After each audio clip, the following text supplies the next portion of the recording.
சர்வம் டிவி நேயர்கள் அனைவருக்கும் வணக்கம். நான் உங்கள் விஷ்ணு. இன்றைக்கி நம்ம கூட வந்து பார்த்திங்கன்னா சாது ஜானகிராமன் சார் நம்ம கூட இருக்கார்.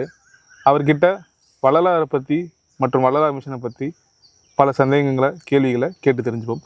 சார் வணக்கம் சார். வணக்கம். அருட்பெருஞ்சோதி அருட்பெருஞ்சோதி தனிப்பெருங்கருணை அருட்பெருஞ்சோதி அனைவருக்கும் வணக்கம். சார் நல்லா இருக்கீங்களா? ரொம்ப ரொம்ப நல்லா இருக்கீங்க சார். உங்களை பற்றி ஒரு சின்ன அறிமுகத்தோட ஆரம்பிச்சிருவோம். என்னுடைய பெயர் சாது ஜானகிராமன். நம்ம திருவண்ணாமலையில் வள்ளலார் மிஷன் அப்படின்றதுல கடந்த ஒரு 22 வருடங்களாக சேவை பண்ணிகிட்ருக்குறோம். ஸோ என்னுடைய குருநாதர் வந்து பார்த்திங்கன்னா அருள் திரு பாபு சாதையா. அவங்க தான் வந்து இந்த திருவண்ணாமலையில் ஒரு 30 ஆண்டுகளுக்கு முன்னாடி வள்ளல் பெருமானினுடைய ஒரு தர்மசாலையை ஆரம்பித்து ஜீவகாருண்ய பணியை தொடங்கி அது அப்படியே படிப்படியாக வளர்ந்து கிட்டத்தட்ட இன்றைக்கி வள்ளலார் மிஷன் அப்படின்ற இடத்துக்கு வந்திருக்கு. ஸோ நம்ம இங்கே என்ன பண்ணிகிட்ருக்கோம் அப்படின்னு பார்த்தீங்கன்னா 30 ஆண்டுகளாக தொடர்ந்து வள்ளல் பெருமான் சொல்லி அந்த பசியாற்றக்கூடிய ஜீவகாருண்ய பணி தொடர்ந்து நடக்குது. இங்கே திருவண்ணாமலையில் ஒரு 2-3 இடங்களில், வடலூரில், கோவை, பொள்ளாச்சின்னு பல்வேறு இடங்களில் பண்ணுறோம். அதோடு மட்டும் இல்லாமல் பொதுவாக வள்ளலார் இடம்னாலே உங்களுக்கு எல்லாருக்கும் தெரியும், அன்னதானம் போடுவாங்க. ஸோ நம்ம அதில் மட்டும் நின்றுடாமல் என்ன பண்ணுறோம் அப்படின்னா வள்ளல் பெருமானினுடைய கருத்துக்களை பல்வேறு பயிற்சி முகாம்களாக வடிவமைத்திருக்கிறோம். இன்றைய இளைஞர்களுக்கு ஏற்றாப்படி. ஏன்னா வள்ளலார் அப்படின்னாலே எல்லாருக்கும் தெரிஞ்சது என்னென்னா அங்கே போனால் அன்னதானம் கொடுப்பாங்க, ஒரு ஜோதி எரியும், அங்கே போனால் அருட்பா பாடுவாங்க, பஜனை பண்ணுவாங்க. இப்படின்ற இடத்தை தாண்டி இன்னைய இளைஞர்களுக்கு எப்படி கொண்டு போகலாம் அப்படின்ற முயற்சியில் நிறைய பயிற்சி முகாம்களாக வடிவமைத்துட்டு இணையத்தில் நிறைய பணி செய்கிறது. அதோடு இல்லாமல் உலகம் முழுவதும் கொண்டு போகிறோம். இன்றைக்கி மலேசியாவில் நமக்கு சென்டர் இருக்குது, சிங்கப்பூரில் நிறைய பயிற்சிகள் நடத்தியிருக்கிறோம், மேற்கத்திய நாடுகள், யூரோப், மெக்சிகோவில், உலகம் முழுவதும் இன்றைக்கி நம்ம வள்ளலார் மிஷன் பணி செய்து கொண்டிருக்கிறோம். அதில் நான் ஒரு சாதுவாக இருக்கிறேன். Okay sir. இப்போ வள்ளலாருடைய அவருடைய கொள்கை கோட்பாடுல நம்ம வெளியே கொண்டு போகிறது ஓகே. அது எப்படி சார் இந்த பயிற்சி முகாமில் மூலயமா கொண்டு போகணுன்ற நோக்கம் எதுலேருந்து வந்தது? அப்படி கொண்டு போகிறதுனால பல பேருக்கு போய் சேருதா? ஆமாம், உண்மை. இப்போ பார்த்தீங்கன்னா முந்திலாம் இப்போ வந்து நீங்கள் சொன்ன மாதிரி 2K கிட்ஸ்ன்னு சொல்கிறோம், ஜென்சி கிட்ஸ்ன்னு சொல்கிறோம். அதுக்கெலாம் முன்னாடி 80s, 70s, 60sலாம் பார்த்தீங்கன்னா வள்ளலாரை எப்படி உலகத்துக்கு தெரிஞ்சார், எப்படி வாங்கிக்கிட்டாங்கன்னா எங்கேயோ சொற்பொழிவு நடக்கும். நம்ம நிறைய மேடைகள் பார்த்துருப்போம், திருவிழாவில், கோவில்களில், விசேஷங்களில், நைட்டில் வந்து ஒரு சொற்பொழிவு நடக்கும். அங்கே போனால் வள்ளலாரை கேள்விப்படலாம். 2வது இருந்தது நூல்கள். ஸோ சொற்பொழிவு கேட்டு அடுத்தபடியே புத்தகம் படித்து தான் வள்ளலாரை தெரிஞ்ச காலங்கள் எல்லாம் அப்படி இருந்தது. இன்றைக்கி காலங்கள் மாற மாற புத்தகம் வாசித்தலும் குறைஞ்சிருச்சு. ஒரு 1 மணி நேரம் 2 மணி நேரம் உட்காந்து ஒரு இடத்துல சொற்பொழிவு கேட்டுட்டு அதுக்கப்புறம் போய் தேடுதலுமே குறைஞ்சிருச்சு. இன்றைக்கி எல்லாமே வந்து பார்த்திங்கன்னா யூடியூப்லாம் பார்க்குறோம் நம்ம எல்லோரும். ஒரு 45 நிமிஷம் 1.5 மணி நேரம் வீடியோவில் இன்றைக்கெல்லாம் 20 நிமிஷமாக மாறுச்சு. பின்பு இப்போ எல்லாம் பார்த்திங்கன்னா 1 மினிட்ல ஏதாவது தகவல் சொல்ல முடியுமான்ற காலம் வந்ததுனால நம்ம எல்லாருமே வந்து அதை பயிற்சி முகாமை கொண்டு போகிறோம். அதோடு இல்லாமல் இன்றைக்கி தலைமுறை என்னென்னா ப்ராக்டிக்கலாக கேட்குறாங்க. ஏன்னா இவங்க பிறந்ததே சயின்ஸில். ஸோ நிறைய இன்டலெக்சுவலாக இருக்கிறாங்க. இப்போ நீங்கள் வெறுமனே உணவு போடு, வள்ளலார் செய்ய சாப்பாடு போட சொன்னார், போடுனா போடுறதில்ல. ஏன் போடணும், எதுக்கு போடணும், ஏன் யாருக்கு சாப்பாடு இல்லையா, ஏன் அவங்க வேலைக்கு போக மாட்டாங்களா, இவ்வளோ கேள்வி வருது. அப்புறம் வள்ளல் பெருமானார் ஜோதி ஆயிட்டார் அப்படின்னா முந்தி நம்புவாங்க, அம்மா அவங்க பெரியவங்கன்னு ஒரு மரியாதை இருக்கும். இப்போ மரியாதையெல்லாம் கண்டிப்பாக இருக்குது. ஆனாலும் எப்படி அது ஆக முடியும், ஏன் ஆக முடியும், அது எப்படி சாத்தியம் அப்படின்ற இவ்வளோ கேள்விகள். ஸோ இன்றைக்கி தலைமுறை இன்டலெக்சுவலாக இருக்கிறதுனாலும் அவங்க ப்ராக்டிக்கலாக எதிர்பார்க்கறதுனால வள்ளல் பெருமான் என்னெல்லாம் உபதேசமாக இருக்குதோ, டெக்ஸ்ட் கண்டென்ட்டாக இருக்குதோ, தியரியாக இருக்குதோ, அது எல்லாத்தையும் நம்ம என்னவா கன்வெர்ட் பண்ணிட்டு ப்ராக்டிக்கலாக. இப்போ எடுத்துக்காட்டாக பாருங்களேன், வள்ளல் பெருமான் உணவு கொடுக்க சொல்லியிருக்கார். நம்ம அங்கே பயிற்சி முகாமில் வர வச்சு நம்ம அன்னதானம் பண்ணுற இடத்துக்கு கூட்டு போய் அங்கே சர்வீஸ் பண்ண வச்சு அங்கே எக்ஸ்பிளைன் பண்ணுறோம் ஏன் சர்வீஸ் பண்ணணும். அப்போ திருவருட்பா படிங்கன்னு சொல்கிறதோடு இல்லாமல் வாங்கன்னு சொல்லி ஒரு காலை மாலை 2 வேளை திருவருட்பா படிக்க வச்சு அதை அனுபவப்படுத்துகிறோம். ஸோ இந்த மாதிரி தியரியாக இருக்கிறத ப்ராக்டிக்கலாக கொண்டு போகும்பொழுது இன்றைய தலைமுறை இன்னும் வேகமாக உள்ளே வந்துட்டு இருக்கிறாங்க. Okay sir. எதுக்கு வந்து வள்ளலாரை நாங்கள் ஃபாலோ பண்ணோம், அதாவது 2K kids and gen Z people நாங்கள் இப்போ சொல்லிட்டு இருக்கோம், நாங்கள்லாம் எதுக்காக வள்ளலாரை ஃபாலோ பண்ணணும்? சரி, ரொம்ப நல்ல கேள்வி. நம்ம தான் உங்கள் எல்லாருமே வரவேற்கிறேன். ஸோ உங்களை மாதிரி ஒரு இளைஞர்கள் ஒரு யூடியூப் சேனல், ஒரு மீடியாவை நடத்துகிறீங்க. நீங்கள் வந்து வள்ளலாரை பற்றி ஒரு இன்டர்வியூ எடுக்கணும் என்கிட்ட வந்தது ரொம்ப சந்தோஷம். ஏன்னா அந்த மாதிரி வரதே ரொம்ப குறைவு. பெரும்பாலும் ஓரளவுக்கு ஆன்மீகத்தில் ஈடுபாடு உள்ள சேனல்ஸ், பக்தி சேனல்ஸ் வருவாங்க. அப்படி வரவங்களும் ஒரு பெரியவங்களாக இருப்பாங்க, ஒரு 45-50 வயசாக தான். நீங்கள்லாம் ஒரு இளைஞர்களாக இருக்கிறீங்க. ஸோ நீங்கள் வள்ளலாரை பற்றி தேடுறீங்கன்றதே எனக்கு ரொம்ப சந்தோஷமாக இருக்குது. ஏன்னா நம்ம இளைஞர்கள் தேடக்கூடாது அப்படின்றதெல்லாம் கிடையவே கிடையாது. ஏன்னா ஆன்மீக தேடுதலுக்கு வயசுன்னு ஒன்று கிடையாது. ஆனால் இந்த சமூகத்தில் பெரும்பாலும் பெரும்பாலும் அந்த ஆன்மீகத்துலன்னு வரும்போது 40,000 45,000 50,000 இளைஞர்கள்ன்ற அந்த பெருங்கூட்டத்தில் தேடுதல்ன்றது ரொம்ப குறைவு. ஸோ அதை ரொம்ப வரவேற்கிறோம். வள்ளல் பெருமானார் வந்து ஏன் இந்த இளைய சமுதாயத்துக்கு இப்போ இருக்கக்கூடிய இளைய சமுதாயத்துக்கு தேவை அப்படின்ற கேள்வி வரும்போது பார்த்தீங்கன்னா அதுக்கு முன்னாடி ஒரு பதிலை சொல்லிடுறேன். வள்ளல் பெருமான் இளைய சமுதாயத்துக்கு மட்டும் கிடையாது, 60க்கும் தேவைப்பட்டார், 70க்கும் தேவைப்பட்டார், 2K கிட்ஸுக்கும் தேவைப்பட்டார், ஜென்சிக்கும் தேவைப்படுறாரு. இனி வருங்காலத்தில் அதுக்கு என்ன பேர் வைக்க போகிறோன்னு தெரியல. வரக்கூடிய இளைஞர்கள் இளைய சமுதாயத்துக்கும் தேவை. ஸோ கடந்த காலத்திலும் தேவைப்பட்டார், நிகழ்காலத்திலும் இருந்து கொண்டிருக்கிறார், வருங்காலத்திலும் தேவைப்படுவார். அப்படிப்பட்டவர் தான் பெருமானார். இன்னும் முக்கியமாக இப்போ இருக்கக்கூடிய உலகத்து மக்களுக்கு ஏன் தேவைன்னா, இப்போ உலகத்துக்கு தான் ரொம்ப ரொம்ப தேவை. ஏன்னா இப்போ இருக்கிற மக்கள்னால தான் வள்ளல் பெருமானாரை ஒரு ஓப்பன் மைண்டடை எடுத்துக்கொள்ள முடியும். ஏன்னா வள்ளல் பெருமானார் வந்து சாதி வேணான்னு சொல்கிறார், சமயம் வேணான்றார், மதம் வேணான்னு சொல்கிறார், உலகமே ஒன்றுன்றார், கடவுள் ஒருவர் தான் அப்படின்னு சொல்கிறார். அதோடு இல்லாமல் கடவுள் கதைகள் இதெல்லாம் புராணங்களாக வெறும் நம்பிக்கைகளாக இருந்ததை ஏற்றுக்கொள்ளாமல் அதை கேள்வி கேட்கக்கூடிய சமுதாயம் உருவாயிருச்சு. அந்த சமுதாயத்துக்கு பதில் சொல்லக்கூடிய இடத்துல மதங்களும் சமயங்களும் இல்லை. அப்போ அதனால் அவங்க எல்லாரும் என்ன பண்ணுறாங்க, ஆன்மீகத்தை விட்டு வெளியே போயிட்டு இருக்கிற நேரத்தில் இந்த கேள்வி கேளு, அந்த கேட்குற கேள்விக்கு நான் பதில் சொல்லுவேன் அப்படின்னு வந்த ஒரு குரு தான் வள்ளலார். நீ கேள்வி கேளுன்றார். சத்விசாரம்னு சொல்லி அது ஒரு மார்க்கமாகவே அது ஒரு சாதனமாக வச்சுருக்காரு. நீ கேள்வி கேளுன்றார். நீ யார், நான் யார், இந்த உடம்புனா என்ன, அண்டம்னா என்ன, இறைவன்னா யார், இறைவனுக்கு கைகால் இருக்குமா, இறைவன் எப்படி இருக்கார், இந்த செடி கொடி இதெல்லாம் எப்படி, இது எல்லாம் கேள்வி கேளுன்றார். ஸோ கேள்வி கேட்கக்கூடிய ஒரு சமுதாயம் உருவாகிருக்கு. ஸோ இந்த கேள்விகளுக்கு பதில் சொல்லக்கூடிய ஒரு மார்க்கமும் உருவாகிருக்கு. அந்த மார்க்கம் தான் சுத்த சன்மார்க்கம். அதனால் இப்போ இருக்கக்கூடிய இளைஞர்கள் விஞ்ஞானமாக, சயின்ஸாக, இன்னும் சொல்லப்போனால் டிஜிட்டலைஸ்டாக போயிட்டாங்க. ஸோ இந்த சமுதாயத்திட்ட ஒரு விழிப்புணர்வு வந்திருக்குன்னா, நம்ம எல்லாரும் ஒன்று, சாதி வேணாம், மதம் வேணாம், கடவுள்னா யார், மரணம்னா என்ன, இந்த மாதிரி நிறைய கேள்விகள் வந்திருக்கு. அதோடு இல்லாமல் இன்னொன்று சொல்ல பார்த்தீங்கன்னா, இன்றைக்கி இருக்க சமுதாயம் வந்து ரொம்ப வேகமாக ஓடுறோம் எல்லாத்தையுமே. அதாவது ஒரு 70-80 வயதில் அனுபவித்த ஒரு விஷயத்தை இன்றைக்கி வந்து 30 வயசில் அனுபவிச்சிடுறாங்க. ஸோ அதுக்கடுத்து அவங்களுக்கு வாழ்க்கையில் என்ன தோணுது, வெறுமை வந்துடுது. உங்களுக்கு புரியும்னு நினைக்கிறேன். ஏன்னா ஒரு 60-70 வயசில் நான் நின்று நிதானமாக பொறுமையாக ஒரு உலகிய விஷயங்களை அனுபவித்தேன். நானும் இன்றைக்கி 30 வயசுலேயே எல்லாத்தையும் அனுபவிச்சதுனால அதுக்கடுத்து என்ன செய்யறதுன்னு தெரியாதனால வெறுமை வருது. இந்த வெறுமை வந்து அவங்கள தவறான பாதை கூட்டு போகிறதுக்கும் வாய்ப்பு இருக்குது. ஆனால் அந்த வெறுமையே இவங்களை ஆன்மீகத்துக்கு கூட்டு வர்றதுக்கும் வாய்ப்பு இருக்குது. அப்போ இந்த நேரம் சரியான நேரம். வள்ளல் பெருமானார் வந்து உலகம் முழுவதும் கொண்டு போய் சேர்க்கறதுக்கான நேரம். உலகம் முழுவதும் தேவைப்படுறார். முக்கியமாக இப்போ இருக்கக்கூடிய 2K ஜென்சி கிட்ஸுக்கு தான் உண்மையிலே சொல்ல போனால் 2K ஜென்சி கிட்ஸ்க்கான குரு தான் வள்ளலார். ஏன்னா அவங்களை கேள்வி கேட்க சொல்கிறார், அந்த கேள்விக்கு பதிலும் கொடுக்குறாரு. ஓகே, இப்போ நான் வந்து நீங்கள் சொல்கிற மாதிரி 30 வயசுக்குள்ளே எல்லாத்தையுமே வந்து ஃபீல் பண்ணிடுறாங்க, அதுக்கடுத்து வெறுத்து ஏற்படுதுன்னு சொல்கிறீங்க. அப்போ நான் போகக்கூடியப்போ நான் எதில் வேணால் போகலாம்ல, நல்வழியில் போகிறதுக்கு கூட சொல்கிறேன். சிவனடியாராக போகலாம், இல்லை இப்போ முருகரடியாரா ஒரு அருணகிரிநாதருடைய திருப்புகளை படித்து நான் அது வழியாகவும் போகலாம். ஆனால் இதெல்லாம் தாண்டி நான் ஏன் வந்து வள்ளலாருடைய கொள்கையை ஃபாலோ பண்ணி நான் வரணும்? சரி, நீங்கள் கேட்குற கேள்வி ரொம்ப நல்லா இருக்குது. என்னென்னா இப்போ வந்து நான் அன்பர்கள்ட்ட வந்து ஒரு தெளிவுபடுத்த விரும்புகிறேன். இங்கே எந்த ஒரு மதத்தையோ இல்லை எந்த ஒரு சமயத்தையோ உயர்த்தி தாழ்த்தின்னு பேசுகிற இடத்துல நான் விரும்புகிறதில்ல. இங்கே வந்து சன்மார்க்கத்தில் ஃபஸ்ட்டு என்னென்னா சமரசம், ஈக்குவாலிட்டி, எல்லாரும் ஒன்றாங்க. ஏன்னா நம்ம எல்லாருமே என்ன பண்ணுறோன்னா மதத்தால் பிரிஞ்சு கிடக்கிறோம். சரி, மதம்னு உள்ளே வந்தோம்னா வழிபாடுகளில் இந்த சமயங்களில் பிரிஞ்சிருக்கிறோம். வள்ளல் பெருமானை வைக்கிறதே சமரசம். எல்லாரும் வாங்க, எல்லாரும் ஒன்றாகும். ஸோ அந்த இடம் ஃபஸ்ட்டு வந்து சமரசம்.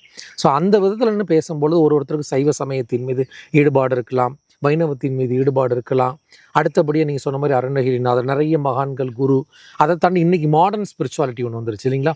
ஸோ இது எதுவுமே தெரியாது, இதை தாண்டி மாடர்னாக நிறைய ஸ்பிரிச்சுவல் மாஸ்டர் இப்போ வந்துட்டாங்க. அவங்க இண்டிவிஜுவல்டாக அவங்களோட சத் சங்கம் அவங்க பின்னாடி ஃபாலோ பண்ணுறது அதுக்குள்ளே போயிட்டுருக்குறாங்க. ஸோ இதெல்லாம் தாண்டி வள்ளல் பெருமானார்கிட்ட நான் ஏன் வரணும் அப்படின்ற ஒரு கேள்வி பார்த்தீங்கன்னா, நான் ஏற்கனவே இதற்கு முன்னாடி பதில் சொன்னது. வள்ளல் பெருமானார் வந்து இப்போ இன்றைக்கி நம்ம பேசிகிட்டு இருக்கிறோம் இல்லைங்களா, புரட்சியான கருத்துக்கள், புரட்சியான விஷயங்கள். இதை தாண்டி வள்ளல் பெருமான் என்ன சொல்கிறாருன்னா விஞ்ஞான குருன்னு சொல்லுவோம். நாங்கள் எல்லோரும் என்ன சொல்கிறோம்னா ஒரு விஞ்ஞான குரு. வள்ளல் பெருமானார் தர்மசாலை தோற்றுவிக்கிறார். ஏன் தர்மசாலை தோற்றுவிக்கிறார், ஏன் அன்னதானம் பண்ணணும், ஏன் பசி தவிர்த்தல் அப்படின்னு அதுக்கு தெளிவான விளக்கம் கொடுக்குறாரு, பதில் சொல்கிறார். அங்கே ஒரு நம்பிக்கை இல்லைப்பா, சாப்பாடு போட்டால் புண்ணியப்பா அப்படின்றதோட மட்டும் அவர் நிற்கலை. நீ ஏன் உணவு கொடுக்கணும், நீ உணவு கொடுக்கலைன்னா அந்த ஜீவனுக்கு என்ன நடக்கும், அந்த உயிரே போயிடுறதுக்கே வாய்ப்பு இருக்குது, அது கொடுக்கறனால உனக்கு என்ன நடக்குது அப்படின்ற அனுபவத்தை கொடுக்குறாங்க. எக்ஸாம்பிளாக பார்த்தீங்கன்னா இப்போ நீங்கள் வடலூர் போனீங்கன்னா தெரியும், வடலூரில் இன்னை வரைக்கும் வள்ளல் பெருமான் கையால் உருவாக்கி வைத்த அந்த அணைய அடுப்புன்னு ஏன் சொல்கிறோம்னா, அணையாமல் உணவு கொடுத்துக்கிட்டே இருக்கிறதுனால நீங்கள் அங்கே போனீங்கன்னா பார்க்கலாம். அந்த தர்மசாலை அன்றைய காலத்தில் உருவாக்கியிருக்கார் பெருமானார்னா, பெருமான் உருவாக்கிய நேரமும் பஞ்சம் பட்டினி அந்த சிந்தாந்தம் அங்கே மட்டும் நிற்கல. இன்னைக்கு வடலூர் தர்மசாலை என்பது அங்கே மட்டும் இல்லை, எங்கெல்லாம் வள்ளல் பெருமான் கருத்தை உள்வாங்கி கொண்டு இன்னைக்கு அமெரிக்காவில் ஒருத்தர் இருக்கிறாரு, அவர் வீட்டில் அடுப்பை பற்ற வச்சு உணவை செஞ்சு எடுத்துகிட்டு போய் அங்கே இருக்க ஒரு பசியாற்றுவிக்கிறாருன்னா அங்கேயும் தர்மசாலை போயிடுச்சு. ஸோ என்ன பண்ணுறாரு, சமுதாயத்தில் ஒரு சிறிய மாற்றம், எல்லாரையும் ஒன்றா பாருங்கன்ற. அடுத்து நீங்கள் வடலூர் போனீங்கன்னா சத்திய ஞான சபைன்னு ஒன்று அமைச்சிருப்பார். நீங்கள் போனீங்கன்னா தெரியும், எண் கோணத்தில் இருக்கும், 8 திசை நோக்கி எண் கோணத்தில் ஒரு பெருவெளியில் மையத்தில் அமைச்சிருப்பார் பெருமானார். அங்கே பார்த்தீங்கன்னா எந்த பூஜை புனஸ்தானம் உருவ வழிபாடுகள் எதுவுமே கிடையாது. உள்ளே போனால் அமைதியாக இறைவனை மனமுருக வழிபடுதல். அங்கே போனால் ஒரு தீபம் ஏற்றி இருக்கும், அந்த தீபத்தை இறைவனை வழிபடுறோம். ஸோ இதற்கு விளக்கம் கொடுக்குறாரு. எண் கோணத்தில் ஏன் அமைஞ்சிருக்குது, அந்த தீபம்னா என்ன, ஏன் அந்த உருவங்கள் எல்லாம் வைக்கல. இப்போ நம்ம எல்லாருக்குமே ஒரு இளைஞருக்கு நீங்கள் எல்லாருக்கும் கேள்வி கேட்கும்ல, எதுக்கு கடவுளுக்கு இவ்வளவு பூஜை புனஸ்தானம் இவ்வளோ செலவு பண்ணி பண்ணணுமா, இப்படிலாம் கேள்வி வரும்பொழுது பார்த்தீங்கன்னா அது கேள்விக்கு என்ன பண்ணுறாங்க, நீ இதை விமர்சிக்காதேன்னு சொல்லி தான் முடிச்சிடுறாங்க.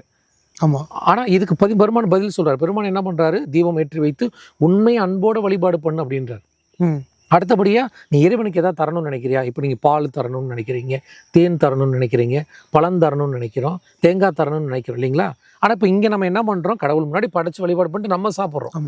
பெருமான் என்ன சொல்கிறாரு, நீ இறைவனுக்கு எதாவது தரணும்னு நினைக்கிறியா, இந்த இறைவன் தான் இங்கே எல்லா உயிர்களுக்குமாக இருக்கார். அவர் தான் புல்லாக இருக்கார், பூடாக இருக்கார், செடியாக இருக்கார், மனிதர்களாக இருக்கார். அந்த உயிர்களுக்கு ஒரு துன்பம் ஏற்படுது இல்லைங்களா, அந்த துன்பத்தை இறங்கி அந்த துன்பத்தை நீ தொடச்சேனா அந்த உயிர்க்குள்ளேயும் இந்த இறைவன் தான் அங்கே குடிகொண்டிருக்கு. அப்போ நீ அந்த உயிர் கொடுக்கல, அந்த இறைவனுக்கு தான் கொடுக்குறேன்னு சொல்லி இந்த மாதிரி ஒரு அற்புதமான கருத்தை இன்னைக்கு யாருக்கு பிடிக்காது சொல்லுங்கள்.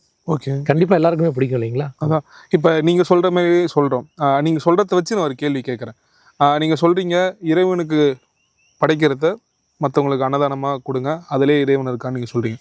நான் அதை நம்புகிறேன், நான் அதில் இல்லை. இதில் எனக்கு ஒரு கேள்வி என்ன எழுப்புனா, இதில் பலருக்கு ஏற்படும். எனக்கு வந்து இன்றைக்கி பண தேவை பொருளாதார தேவை இருக்குது. நான் நாளுக்கு பொருளாதாரம் ஏறிட்டு இருக்கு, எனக்கு பண தேவை அதிகமாக இருக்குது. நான் போய் இறைவனை வழிபாடு பண்ணுறது எனக்கு வந்து செல்வத்தை கொடு அப்படின்னு சொல்லி தான் நான் போய் கேட்க, என்னோட பிரச்சனையை தீர்த்து கொடு அப்படின்னு தான் சொல்லி போய் கேட்குறேன். அதுக்கான ஒரு பரிகாரமாக தான் நான் வந்து ஒரு அபிஷேகம் பண்ணுறதோ ஒரு படையில் வச்சு படைக்கிறதோ பண்ணுறேன். அங்கே என் மன திருப்தின்னு ஒன்று ஏற்படுது. ஸோ நான் இதை விட்டுட்டு நான் எப்படி வந்து நான் வந்து ஒரு வள்ளலாரை ஃபாலோ பண்ண முடியும்? ஏன்னா என்னுடைய தேவையை இங்கே பூர்த்தி ஆகலை. என் தேவை பூர்த்தி ஆனாதான் மற்றவங்களோட தேவையை நான் பூர்த்தி பண்ண முடியும். இல்லை உண்மை நீங்கள் கேட்குறது வந்து ரொம்ப இயல்பாக ஜனரஞ்சகமாக பொதுமக்களோட இடத்துலேருந்து நீங்கள் இந்த கேள்வி கேட்குறீங்க, நல்லது. ஏன்னா நம்ம அந்த இடத்துலேருந்து கேள்வி கேட்கும் போது அந்த இடத்துக்கும் புரிய வைக்க முடியல. ஏன்னா வள்ளலார் அப்படின்றவர் ஒரு மிகப்பெரிய தத்துவத்தை கொடுத்துருக்காரு, மரணமில்லா பெருவாழ்வு, பெரிய விஷயங்களை சொல்லும்போது இந்த மக்களுக்கு நீங்கள் சொன்ன மாதிரி அவங்கவுங்களுக்கு காலையில் எழுந்திரிச்சா வேலைக்கு போகணும், சம்பாதிக்கணும், லோன் கட்டணும், இன்றைக்கி வீடுமே லோனு, காருமே லோனு, வாங்கியிருக்க ஃபோனுமே லோனு, அப்புறம் இதை அடைக்கிறதுக்கே டெய்லியும் காலைல ஓட வேண்டிய காலத்தில் வள்ளலார்னா யார், உட்காந்து கேட்கறதுக்கே நேரம் இல்லை இல்லைங்களா. அந்த மாதிரி இடத்துல வந்து பார்த்தீங்கன்னா இப்போ நீங்கள் கேட்குறீங்க, நான் வந்து ஐயா எனக்கு நிறைய தேவைகள் இருக்குது, பணம் இருக்குது, அதுக்கு நான் போய் ஒரு பூஜை பண்ணுறேன், புனஸ்தானம் பண்ணுறேன், படையல் போடுறேன், எனக்கு ஒரு மன திருப்தி இருக்குது, நான் எங்கே போய் அங்கே அன்னதானம் பண்ணுறேன், தர்மம் பண்ணுறேன்னு கேட்குறீங்க இல்லைங்களா. இதை கூட வள்ளல் பெருமானார் பேசியிருக்கார். இதை கூட வள்ளல் பெருமானார் வந்து ஜீவகாருண்ய ஒழுக்கம்ன்ற ஒரு நூலில் சொல்கிறாரு. அப்போ இப்போ எனக்கு ஒரு தேவை இருக்குது, அந்த தேவைகள் ஏன் நிறைவேற மாட்டேங்குது, ஒருத்தருக்கு நிறைவேறது ஒருத்தருக்கு நிறைவேற மாட்டேங்குது. நீங்கள் வெளியே இருந்து பார்த்தீங்கன்னா அதுக்கு நிறைய பதில் சொல்ல, உன்ட்ட உழைப்பு இல்லை, முயற்சி இல்லை, நீ காலையில் எழுந்திருக்கணும், ட்ரை பண்ணணும், இதெல்லாம் வெளியே இருந்து சொல்கிறது. ஆனால் அவரவருக்கும் ஒருத்தருக்கும் ஏன் இத்தனை ஏற்ற இறக்க இருக்குன்னா அவரவர் செய்த நல்வினை தீவினை இல்லைங்களா. இப்போ இந்த வினை போய் குறையணும்னு சொல்லிட்டு தான் நம்ம நிறைய பரிகாரம் பண்ணுறோம், கோயிலுக்கு போகிறோம். இங்கெல்லாம் போய் என்னோட வினை குறையுதா, அது ஒரு கேள்விக்குறி போட்டுக்கலாம்.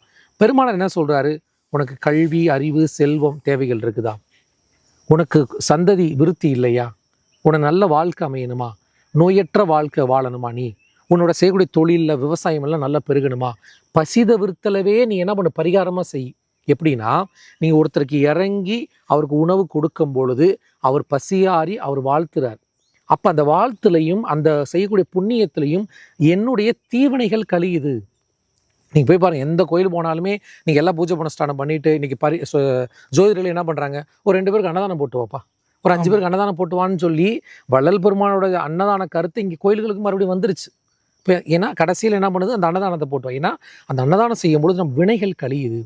வினைகள் கழியும் பொழுதே நமக்கு அந்த புண்ணிய பலம் சேரும் பொழுது நமக்கு என்ன பண்ணுது, தடைகள் எல்லாம் நீங்குது. இப்போ நீங்கள் கோயிலுக்கு போய் பூஜை பண்ணி உங்கள் மன திருப்தி பண்ணுறீங்க, நீங்கள் மன திருப்தி அடைகிறீங்க.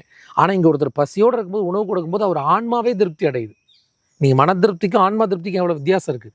அந்த ஆன்மா திருப்தி அடைந்து அந்த புண்ணிய பலம் சேரும் பொழுது, இப்போ இவங்க எதுக்காக இதெல்லாம் செஞ்சாங்க, நம்மளுக்கு பிரச்சனை தீராதான்னு செஞ்சாங்க இல்லைங்களா, இந்த பிரச்சனைகள்லாம் தானாக தீந்துரும்.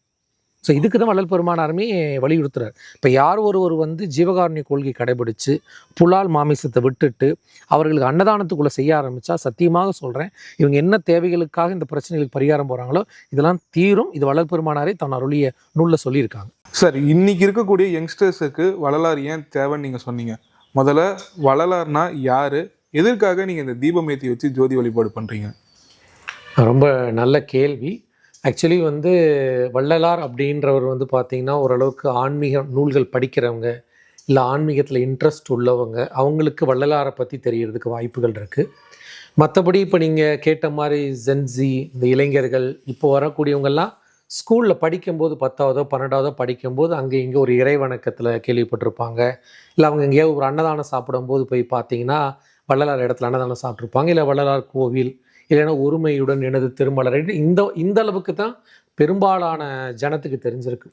இன்னும் நகைச்சுவையாக கூட சொல்லணும் அப்படின்னு பார்த்தீங்கன்னா, நம்ம கிரிவல பாதையில் இருக்கும்போது நம்மளுடைய தர்மசாலையை, நம்மளுடைய சபையை கடந்து போகக்கூடிய நிறைய பேர் எங்கிட்ட என்ன கேட்டிருக்காங்கன்னா, இந்த முக்காடு போட்டிருக்கிறாரு இவர் ஆணா பெண்ணா அப்படின்ற ஒரு கேள்வியுமே கேட்டிருக்காங்க. இன்னும் சொல்லப்போனால் நகைச்சுவையாக கூட சில பேர் இந்த அம்முனி யாருன்னு அப்படின்லாம் கேட்டிருக்கிறாங்க. இப்போ வட இந்தியாவுக்கு நாங்கள் போகும்போது கூட அங்கே எல்லோரும் கேட்பாங்க, இதை கொடுக்கும்போது இந்த படத்துட்டு இவங்க ஆனா பெண்ணா அப்படின்ற கேட்பாங்க. ஸோ இந்த அளவுக்கு தான் தெரிஞ்சிருக்கு. ஆனால் வள்ளல் பெருமான் அப்படின்றவர் வந்து பார்த்திங்கன்னா ஒரு மிகப்பெரிய ஞானி, மிகப்பெரிய அருளாளர். வள்ளல் பெருமானாரை வந்து ஏற்றுக்கொள்ள மாட்டேன் அப்படின்னு யாருமே சொல்ல மாட்டாங்க. இன்னும் சொல்லப்போனால் நம்ம தமிழகத்தில் வந்து பார்த்திங்கன்னா நிறைய பேர் கடவுள் மறுப்பாளர்கள் கூட இருப்பாங்க, கம்யூனிஸ்ட் சிந்தனை உள்ளவங்க கூட இருப்பாங்க. அவங்க வள்ளலாரை வந்து மற்ற ஆன்மீகத்தை ஏற்றுக்க மாட்டாங்க, ஆனால் வள்ளல் பெருமானாரை கண்டிப்பாக ஏற்றுக்குருவாங்க. ஏன்னா வள்ளல் பெருமான் அப்படின்றவர் வந்து பார்த்திங்கன்னா ஆன்மீகத்தை பேசியிருக்காரு, அருளியலை பேசியிருக்கிறாங்க, அதே நேரம் சமூக பிரச்சனைகளையும் பேசியிருக்கிறாங்க. எல்லா ஞானிகளும் மகான்களும் கடவுள் ஆன்மீகத்தோட தொடர்போடு இருந்துட்டு போயிடுவாங்க. ஆனால் பார்த்தீங்கன்னா நீங்கள் வள்ளலார் அப்படின்னு நம்ம பேசினாலே அது எங்கே கனெக்ட் ஆகும் அப்படின்னு பார்த்தீங்கன்னா வடலூர் முதல்ல எங்கே சார் இருக்குது? ஏன்னா ஆக்சுவலாக சென்னையில் இருக்க வண்டலூர்ன்ற மாதிரி தான் அது ப்ரொனன்ஸே வருது. ஸோ வடலூர்ன்றது. ஆமாம், நிறைய பேர் என்கிட்ட கேட்பாங்க வண்டலூர் அது எங்கே இருக்குங்க அப்படின்னு தான் கேட்பாங்க. ஆக்சுவலி வடலூர் இது எங்கே இருக்குது அப்படின்னு நீங்கள் நல்லா கவனித்து பார்த்தீங்கன்னா எல்லாருக்கும் தெரியும், கடலூர் மாவட்டம், இப்போ இருக்கிற கடலூர் மாவட்டம். ஆனால் உண்மையிலேயே அது ஆன்மீகத்தோட எங்கள் பக்கத்துலன்னு சொல்ல போனால் சிதம்பரத்துக்கு முன்னாடி நெய்வேலி அருகில், இல்லை விருத்தாச்சலம் பக்கத்தில், இப்படி நான் மையத்தில் அமைஞ்சிருக்கு. ஸோ அங்கே தான் வடலூர். வள்ளலார் அப்படின்னாலே வடலூர் வள்ளலார்னு சொல்லுவாங்க, இல்லை வடலூர் ராமலிங்க அடிகளார்னு சொல்லுவாங்க. ஸோ வடலூர் என்பது அமைந்திருக்கிற இடம் வந்து சிதம்பரம் பக்கத்தில், நெய்வேலி பக்கத்துலன்னு வச்சுக்கலாம் நம்ம. சரி. இப்போ வள்ளலார் வந்து பார்த்தீங்கன்னா இருக்க யங்ஸ்டர்ஸ் சின்ன வயசில் பாடநூல்களில் இந்த வாழ்த்து அதில் தான் தெரியும். இன்னைக்கு இருக்கவங்களுக்கு தேவை நம்ம என்னன்னு பேசியிருக்கோம். எதற்கு வந்து வள்ளலாருக்கு வந்து ஒரு தீபம் வழிபாடு? இப்போ வள்ளலாருக்கு அவர் கொள்கையே நிறைய இருக்கு, அந்த கொள்கையை தான் வந்து மக்கள்கிட்ட போய் சேரணும். ஆனால் நீங்கள் ஒரு தீபம் ஏற்றி வித்து வழிபாடு பண்ணுறீங்க. இப்போ நாங்கள் வந்து முருகரை கும்பிட்றோம், சிவபெருமானை கும்பிட்றோம், அம்மனை கும்பிட்றோம், வேணா நாங்கள் அந்த ஒரு உருவம் அமைச்சு கும்பிட்றோம். இப்போ வள்ளலார் வந்து எதுக்காக அந்த தீபம் வழிபாடு? ஓகே, ரொம்ப நல்ல கேள்வி. ரொம்ப இது ஒரு ஆழமான கேள்வியும் கூட. இப்போ வந்து பார்த்தீங்கன்னா வள்ளல் பெருமானாரை ஒரு மேலோட்டமாக பார்க்குறவங்க என்ன பார்த்துருவாங்கன்னா, இந்த சமூக கருத்துக்களை மட்டும் பார்த்துட்டு நிறைய பேர் என்கிட்ட கேட்டிருக்காங்க, கடவுள் வழிபாடை பற்றி பேசியிருக்காரா அப்படின்ற ஒரு கேள்வி வரும். ஏன்னா இந்த சமூக சீர்திருத்தம் பேசினாலே அவங்க வந்து கடவுளை பற்றி ஏற்றுக்க மாட்டாங்க அப்படின்ற ஒரு மேலோட்டமான சிந்தனை இருக்குது. அப்படி கிடையாது. வள்ளல் பெருமானார் சமூக சீர்திருத்தத்தையும் பேசுகிறாரு, அதே நேரம் சாதி மதம் சமயம் தேவையில்லைன்னு பேசுகிறாரு, அதோடு இல்லாமல் சாதி மதத்தை சமயத்தை கடந்து வர்றாரு. ஆனால் அதே நேரம் இறைவனை உருக வழிபட்டவர். ஒரு இடத்துல அருட்பால சொல்கிறாரு, உன்னை மறந்தால் உயிர் விடுவேன்றார். என்ன சொல்கிறாரு? உன்னை மறந்தால் உயிர் விடுவேன்றார். கணம் தரியன், ஒரு நொடி கூட கணம் கூட நான் உன்னை மறக்க மாட்டேன்னு அருட்பால சொல்லிக்கிறார். வள்ளல் பெருமான் சொல்கிறார், இறைவா உன்னை பாட என் வாய் மணக்குது, உன்னை பாடாத வாய் கூழுக்கு ஏங்குகின்ற வெறுவாயின்றார். இறைவா உன்னை பாடாத வாய் கூழுக்கு ஏங்குகின்ற வெறுவாயின்னு சொல்லி அந்த அளவுக்கு இறைவனை உருகி பாடியவர். ஆனால் பெருமான் ஏன் ஜோதி வழிபாட்டுக்கு வராருன்னா, பெருமானார் வந்து தொடக்க காலங்களில் வந்து சைவ சமயத்தை சார்ந்து வராங்க. சைவ சமயத்தை என்று சொல்லும்போது நீங்கள் சொல்லக்கூடிய கடவுள் வழிபாடுகள், கடவுள் உருவங்களை எல்லாம் கொண்டு வராங்க. அப்புறம் சிதம்பரம் பயணிக்கிறாரு.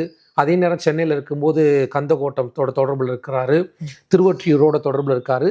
பின்பு சிதம்பரம் வராங்க. அதுக்கப்புறம் தான் வடலூரில் வந்து தங்குறாங்க. வடலூரில் தங்கி கருங்குழியில் இருக்கிற காலங்களில், கருங்குழின்ற ஒரு இல்லத்தில் தான் 9 ஆண்டுகள் இருக்காங்க. அங்கேருந்து தான் வடலூரில் தர்மசாலையை உருவாக்குறாங்க, திருவுருட்ப எழுதுறாங்க, சன்மார்க்க சங்கங்களை தோற்றுவிக்கிறாங்க. வள்ளல்பெருமான் பயணித்து கொண்டு வந்த காலத்தில் கடைசியில் நிறைவாக என்ன பண்ணுறாங்க, சாதி மதம் சமய கோட்பாடையும் கடந்து போகும் பொழுது சுத்த சன்மார்க்க சங்கத்தை நிறுவுறார். அதற்கு முன்னாடி சன்மார்க்க சங்கங்களுக்கு சடாந்த சன்மார்க்கம்ன்றாங்க, வேதாந்த சன்மார்க்கம் அப்படின்லாம் சொல்கிறாங்க, வேத சன்மார்க்கம் அப்படின்னு சொல்லக்கூடியவங்க சுத்த சன்மார்க்கம் ஒன்றை நிறுவுறார். சுத்த சன்மார்க்கம்னு என்ன அப்படின்னா, ரொம்ப எளிமையாக சொல்லணும், உள்ள ரொம்ப டீப்பாக போகும், எளிமையாக. சன்மார்க்கம் என்பது பொதுவாக வந்து சத்மார்க்கம், ஞான மார்க்கம்னு சொல்லலாம். இப்போ ஞான மார்க்கத்தை பற்றி இதுக்கு முன்னாடி இருக்கக்கூடிய பெரியவங்க பேசலையானா, மாணிக்கவாசக சுவாமிகள் அப்புறம் தாயுமான சுவாமிகள்லாம் சுத்த சன்மார்க்கத்தை பேசுகிறாங்க. அவங்க சுத்த சன்மார்க்கத்தை எங்கேருந்து பேசுகிறாங்க அப்படின்னா, சமயத்துக்குள்ளே இருந்து தான் பேசுகிறாங்க. ஆனால் வள்ளல் பெருமான் என்ன உருவாக்குறாருன்னா, சுத்த சன்மார்க்க கொள்கையை உருவாக்கும் பொழுது, அப்போ சுத்த சன்மார்க்கத்தில் வரும்பொழுது சமய மதங்களை கடந்துட்டார். அப்போ சமய மதத்தில் இருக்கக்கூடிய ஒரு உருவத்தை கொண்டு வந்து வைக்க முடியாது. இப்போ இறைவன் சமய மதத்தை கடந்து இருக்கும் பொழுது இறைவனையும் வணங்கணும், சமய மதம் கடந்து இருக்கும் பொழுது பெருமானார் பார்க்குறார், சுத்த சன்மார்க்க அனுபவத்துக்கு ஒருவாறு ஒத்து இருக்கிறது எது அப்படின்னு பார்த்தீங்கன்னா தீப வழிபாடு தான். இப்படி கேட்கல, இந்த தீப வழிபாடு தான் நிறைவா அப்படின்னா, இந்த தீப வழிபாடு தொடக்கம். இப்போ தீப வழிபாடு தொடக்கம்ன்றீங்க, ஆனால் பலர் வந்து இந்த தீபம் வழிபாடே வந்து இது வள்ளலாரை வந்து நாங்கள் வணங்குறோம், இந்த தீபமே எங்களுக்கு வள்ளலார் தான்றாங்க. ஆனால் நீங்கள் சொல்றது வள்ளலார் வந்து இறை வழிபாட தீப வழிபாட வழங்கிட்டு இருக்காருன்னு நீங்க சொல்றீங்க. ஸோ இன்னைக்கு இருக்கவங்க அதை தப்பா புரிஞ்சு வழிபாடு பண்ணிட்டு இருக்காங்களா? இல்லை, இதை கொஞ்சம் நம்ம அதாவது வந்து ரொம்ப ஆழமாகவும் நம்ம பார்க்கணும், நடைமுறையிலையும் நம்ம பார்க்கணும். வள்ளல் பெருமான் என்ன சொல்றாரு, என்ன நீ வணங்க வேணான்ட்டார், என்னன்னா என்ன ஒரு தனியாக வச்சு நீ வணங்க வேணான்ட்டார். ஆனால் அவர் தான் இந்த சுத்த சன்மார்க்கத்துக்கு குரு. இப்போ வள்ளல் பெருமான் அப்படின்றவரை நீங்கள் நினைக்கணும் இல்லை பார்க்கணும் அப்படின்றப்ப வள்ளல் பெருமான் ஒரு உருவம் தேவைப்படுது, சரிங்களா? அப்போ நான் வள்ளல் பெருமான் இங்கே ஒரு உருவப்படம் வச்சுருக்கோம் அப்படின்னா நான் வள்ளல் பெருமானை நினைப்பதற்கு. ஆனால் வள்ளல் பெருமான் என்ன சொல்கிறார் அப்படின்னா, அவர் சொன்ன வார்த்தையே நீங்கள் வடலூர் போனீங்கன்னா வடலூர்லேருந்து ஒரு 8-9 கிலோமீட்டர் தொலைவில் மேட்டுக்குப்பம்னு ஒரு இடம் இருக்குது. அங்கே தான் வள்ளல் பெருமானார் வந்து இந்த தேகத்தை வந்து ஒளி தேகமாக மாற்றுறாங்க, ஞான தேகமாக. அது வரைக்கும் அங்கே பார்த்தீங்கன்னா பெருமானார் வந்து அங்கே ஒரு உபதேசம் கொடுக்குறாரு. என்ன உபதேசம்னா, அதுவரை தான் அறையிலிருந்து இந்த மாதிரி ஒரு தீபத்தை எடுத்து வெளியே வைத்து இனிமேல் தெய்வ பாவனையை இந்த தீப முன்னிலையில் செய்யுங்கன்ற. தெய்வத்தை பாவிக்கணும். ஏன்னா நீங்கள் கோவிலில் போய் கடவுளை வணங்குறதோ நீங்கள் எங்கே பண்ணாலும் நம்ம என்ன பண்ணுறோன்னா தெய்வத்தை பாவனை தான் பண்ணுறோம். ஏன்னா எந்த சமய மதமும் இறைவன் குருவும் இல்லைன்னு சொல்லிடுச்சு. ஆனால் மனித தரத்தில் இறங்கி என்ன பண்ணுறாங்க, பிண்டத்தில் இருக்கக்கூடிய லட்சணத்தை என்ன பண்ணுறாங்க, உள்ளம் பெருங்கோயில் ஊனுடம்பு ஆலை வெளியே வைத்தாங்க. அப்போ நம்ம தெய்வ பாவனை தான் செய்கிறோம். அப்போ அந்த தெய்வ பாவனையை சுத்த சன்மார்க்கத்தில் தீப முன்னிலையில் செய்யுங்கன்னு சொல்லி தான் தீபத்தை கொடுத்துருக்காங்க. அப்போ சுத்த சன்மார்க்கத்தில் தெய்வ பாவனை என்பது தீபத்தின் முன்னிலையில் தான். இங்கே வள்ளலார வழிபடுதல் அப்படின்றதோட அர்த்தம் என்னென்னா, நான் என்னோட குரு பக்தி, நான் ரொம்ப ஒரு மனித தரத்தில் இருக்கிறேன், நான் இன்னும் ஆழ்ந்து கடந்து போகலை. அப்போ எனக்கு குருவாக ஒரு உருவம் தேவைப்படுது. இப்போ நீங்கள் உலகத்துக்கு வந்து வள்ளலார் யாருன்னு சொன்னால் ஒரு தீபத்தை காட்ட முடியுமா? எப்படி தீபம் வள்ளலார் ஆகும்னு ஏற்றுக்க முடியாது. இப்போ உலகத்துக்கு நான் காட்டுறதுக்கு இந்த மாதிரி ஒரு உருவம் இருந்தாருப்பா அப்படின்னு காட்டுவதற்கும், அடுத்து நான் ரொம்ப ஒரு மனித தரத்தில் இருக்கும்போது எனக்கு தீபத்தை பார்த்து இறைவனை பார்க்குற இடத்துக்கு நான் பக்குவத்துக்கு வராததுனால நான் எனக்கு வள்ளலார்னு எனக்கு ஒரு ஏன்னா உருவத்தை பார்த்தே பழகியவர்கள் நம்ம எல்லாரும் இல்லைங்களா? இப்போ நீங்கள் இருக்கிறீங்கன்னா உருவத்தை தான் பார்க்க முடியும். ஸோ உருவத்தை கடந்து அருவத்தை போகக்கூடிய பக்குவம் ஞானம் வரும்பொழுது நான் தீபம் மட்டும் போதுமானது. நான் ஒரு சராசரி மனிதனாக இருக்கும்போது வள்ளலார்ன்ற ஒரு குரு பக்திக்கு ஒரு உருவம் தேவை. அவர் சொன்ன ஜோதி வழிபாடு இதுதான் ஒரு ப்ராசஸ். ஓகே, இப்போ இன்னைக்கு இருக்கக்கூடிய வள்ளலாருடைய அந்த உருவ படம் இருக்குல்ல, அது ஒரிஜினலா அவர் தான் இல்லை கற்பனையில் வரையப்பட்டதா? ஆக்சுவலி பார்த்தீங்கன்னா நீங்கள் இணையத்தில் இல்லை சன்மார்க்க சங்கங்களில் இல்லை வடலூரில் எங்கே போனாலும் பார்த்தீங்கன்னா ஒரு 4-5 உருவங்கள் தான் இருக்கும். இதுதான் சுற்றி வரும். ஸோ இந்த உருவங்கள் தான் இருக்கும். இது எல்லாமே வள்ளல் பெருமானாரோட ஒரிஜினல் ஃபோட்டோ. இப்போ ரமண மகரிஷின்னு ஒருத்தர் இருந்தார், அவர் ஃபோட்டோ எடுத்தாங்க, பிரிண்ட் போட்டு வச்சுருக்காங்க. இப்போ நீங்கள் நான் இருக்கிறோம், ஃபோட்டோ எடுக்கிறோம், பிரிண்ட் போட்டு வைக்க முடியும். இந்த மாதிரி ஃபோட்டோ எடுத்து பிரிண்ட் போட்ட வைத்த உருவங்கள் எதுவுமே கிடையாது. அதை நம்ம ஏற்றுக்கணும். இன்னொன்று வந்து வள்ளல் பெருமான் காலத்தில் வந்து ஃபோட்டோ கேமரா இல்லைன்னு நிறைய பேர் நினச்சிக்கிறாங்க. வள்ளல் பெருமானார் வந்து இந்த பூமியில் வந்து 200 வருஷம் தான் ஆகுது. அடுத்து பெருமானார் சித்தி அடைந்ததே 1874. ஸோ பெருமானார் வந்து வடலூரில் இருந்த காலத்திலே சென்னையில் கேமரா வந்துருச்சு. ஸோ சென்னையில் கூடிய அன்பர்கள் ஐயாவை ஃபோட்டோ எடுக்கணும்னு சொல்லி ஒரு 9 முறை முயற்சி பண்ணுறாங்க. இது ஒரு செவி வழி செய்தி. அந்த 9 முறையுமே அந்த புகைப்படத்தில் பெருமானார் விழுகவே இல்லை. படம் விழுகவே இல்லை. பின்பு என்ன பண்ணுறாங்க, சில பேர் தெரியாமல் கூட மரத்து மேலே ஏறி நின்று கூட எடுத்ததா ஒரு கதை. அப்புறம் அதை அறிந்து கொண்ட வள்ளல் பெருமான் என்ன சொல்கிறாங்கன்னா, கூப்பிட்டு சத்தம் போகிறாங்க, இதெல்லாம் செய்ய வேணாம், இந்த மாதிரி செயலெல்லாம் விட்டுருங்கன்றாங்க.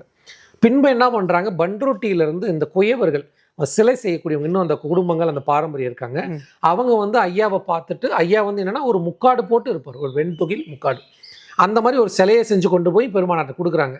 அப்போ பெருமானார் வந்து வாங்கிட்டு அப்புறம் கீழே போட்டுட்டதாகவும், கீழே போட்டு அந்த சிலை உடைஞ்சிருது. அப்போ ஒரு வார்த்தை சொல்கிறாங்களாம், பொன்னான தேகத்தை நீ மண்ணாக்கிட்டே அப்படின்னு.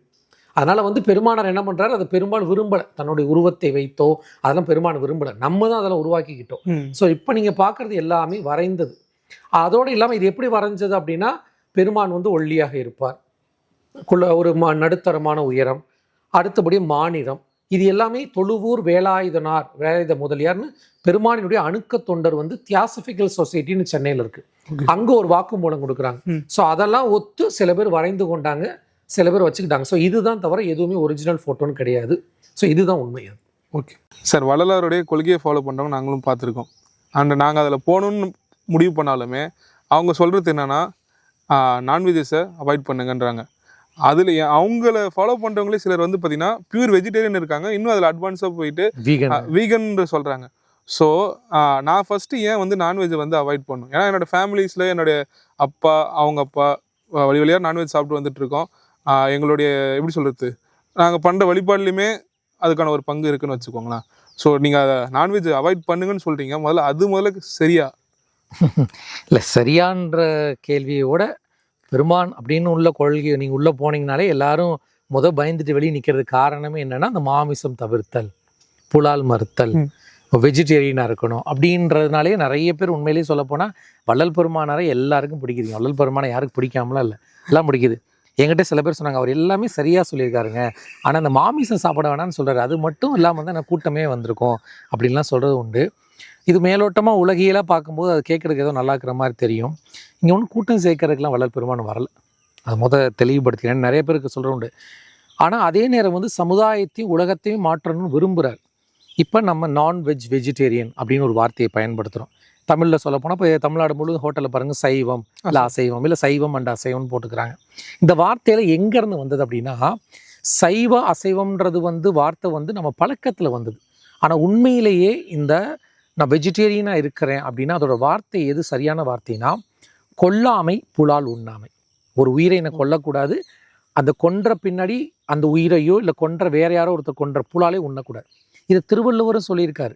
நிறைய பேர் பாருங்கள், நீ உலகம் முழுவதும் திருவள்ளுவரை பிடிக்கும், திருவள்ளுவர் தான் எனக்கு உயிர், திருவள்ளுவர் தான் எங்களுக்கு எல்லாம் அப்படின்னு சொல்லக்கூடிய எத்தனை பேர் வந்து கொல்லாமை புலால் உண்ணாமை கடைபிடிக்கிறாங்க? அவர் கல்லுண்ணாமையும் வேற சொல்லியிருக்காரு. ஆனால் அதெல்லாம் என்ன பண்ணிட்டாங்க, இடைச்சர்கள்னு சொல்லி போயிட்டாங்க. இவங்களுக்கு பிடிச்சிருந்தா வச்சுக்கிடுவாங்க. ஆனால் வள்ளல் பெருமானார்ட்ட அந்த எக்ஸ்கியூஸ்லாம் கிடையாது. வள்ளல் பெருமான் தெளிவாக சொல்லிட்டார், சன்மார்க்கம் என்றால் என்ன. உள்ளே நீங்கள் வரீங்க அப்படின்னா முதல் அவர் போடக்கூடிய கொள்கை என்னது, ஒரு உயிரை கொலை செய்யக்கூடாது, அதே புலால் உண்ணக்கூடாது. இது நிறைய பேர் ஏற்றுக்க மாட்டாங்க. என்ன சொல்லுவாங்கன்னா, உடனே வாதம் பண்ணுவாங்க, இப்போ செடி கொடிக்கெல்லாம் உயிர் இல்லையா? ஆமாம், அதுதான் நானும் உங்ககிட்ட கேட்குறேன். ஏன்னா எங்களுக்கு ஸ்கூலில் சொல்லி தரதுமே பிளான்ஸ் ஒரு ஆர்கன்ஸ் தான் அப்படின்ற மாதிரி எல்லாம் புல்லுலேருந்து எல்லாமே உயிர்கள் தாங்க. இது நம்ம நான் விளக்கமாக உங்களுக்கு சொல்ல வரேன். இப்படி தான் ஒரு கேள்வி வச்சுக்கிறோம். நம்ம அந்த கேள்வியெல்லாம் உண்மை தான், அதெல்லாம் இருக்கட்டும். ஆனால் நம்ம ஏன் மாமிசம் சாப்பிட ஆரம்பித்தோம், நம்ம எல்லாரும் ஏன் மாமிசம் சாப்பிட ஆரம்பித்தோம்னா பழக்க தோஷம். நீங்கள் நல்லா புரிஞ்சுக்கணும். நீங்கள் சொன்ன மாதிரி நம்ம தாத்தாக்கு தாத்தா, அவன் அம்மா அப்பா எல்லாம் சாப்பிட்டாங்க, நம்ம சாப்பிட்டோம். நானும் பார்த்தீங்கன்னா எல்லா 3 வேளையும் சாப்பிட்டாலும் எல்லாத்தையும் சாப்பிட்டாலும் என்னோடய தாத்தா எல்லோரும் சாப்பிட்ருக்காங்க. ஆனால் எப்போ நான் மாறினேன் அப்படின்னு பாருங்களேன். என்கிட்ட வந்து ஒருத்தர் சொன்னார், எப்படிப்பா ஒரு உயிரை கொண்டு சாப்பிட்றேன் அப்படின்னு கேட்டார். நான் சொன்னேன், நம்ம ஏன் உயிரை கொண்டு சாப்பிட்றோம், நம்ம சாப்பிட்றதுக்காக தானே எல்லாம் படைச்சிருக்காங்க அப்படின்னு அவர் சொன்னேன். அப்போ அவர் என்கிட்ட ஒரு கேள்விக்கு ஒரு பதில் சொன்னார். ஒரு தாய், ஒரு தந்தை, ஒரு அம்மா அப்பா இருக்காங்க, அவர் கூட ஒரு குழந்தை இருக்குது. அந்த குழந்தைக்கு ஏதாவது ஒன்று அந்த தாய் தந்தை தாங்குவாங்களா? தாங்க மாட்டாங்க. இன்னொரு சொல்லப்போனால் அந்த குழந்தைக்காக இவங்க உயிரோடு கொடுப்பாங்க. அப்படி தான் அந்த பாசம் இருக்குது. அதுபோல தான் எப்படி மனிதர்கள் தன் குடும்பம் தன் உயிர்களோட அன்பு பாசமாக வாழ்கிற மாதிரி தான் அந்த கோழி தன் குஞ்சுகளோட வாழ்ந்துக்கிட்டு இருக்கு, ஆடு தன் குட்டிகளோட வாழ்ந்துக்கிட்டு இருக்கு. அப்படின்னு சொல்லும் பொழுது தான் முதல்ல எனக்கு என்னோட கண்ணே மாறுனது. எப்படின்னா, அது வரைக்கும் நல்ல கோழி எனக்காக சாப்பிட படைக்கப்பட்டிருக்கு, அது ஒரு ஜீவனாகவே நான் உயிராகவே பார்க்கல, அதை நான் ஒரு ஜட பொருளாக பார்க்குறேன். அதை கொல்றது, அதை பார்க்கும்போது நல்லா கொளுத்து இருக்கு அப்படின்னு அதை உடலாக பார்க்குறேன்.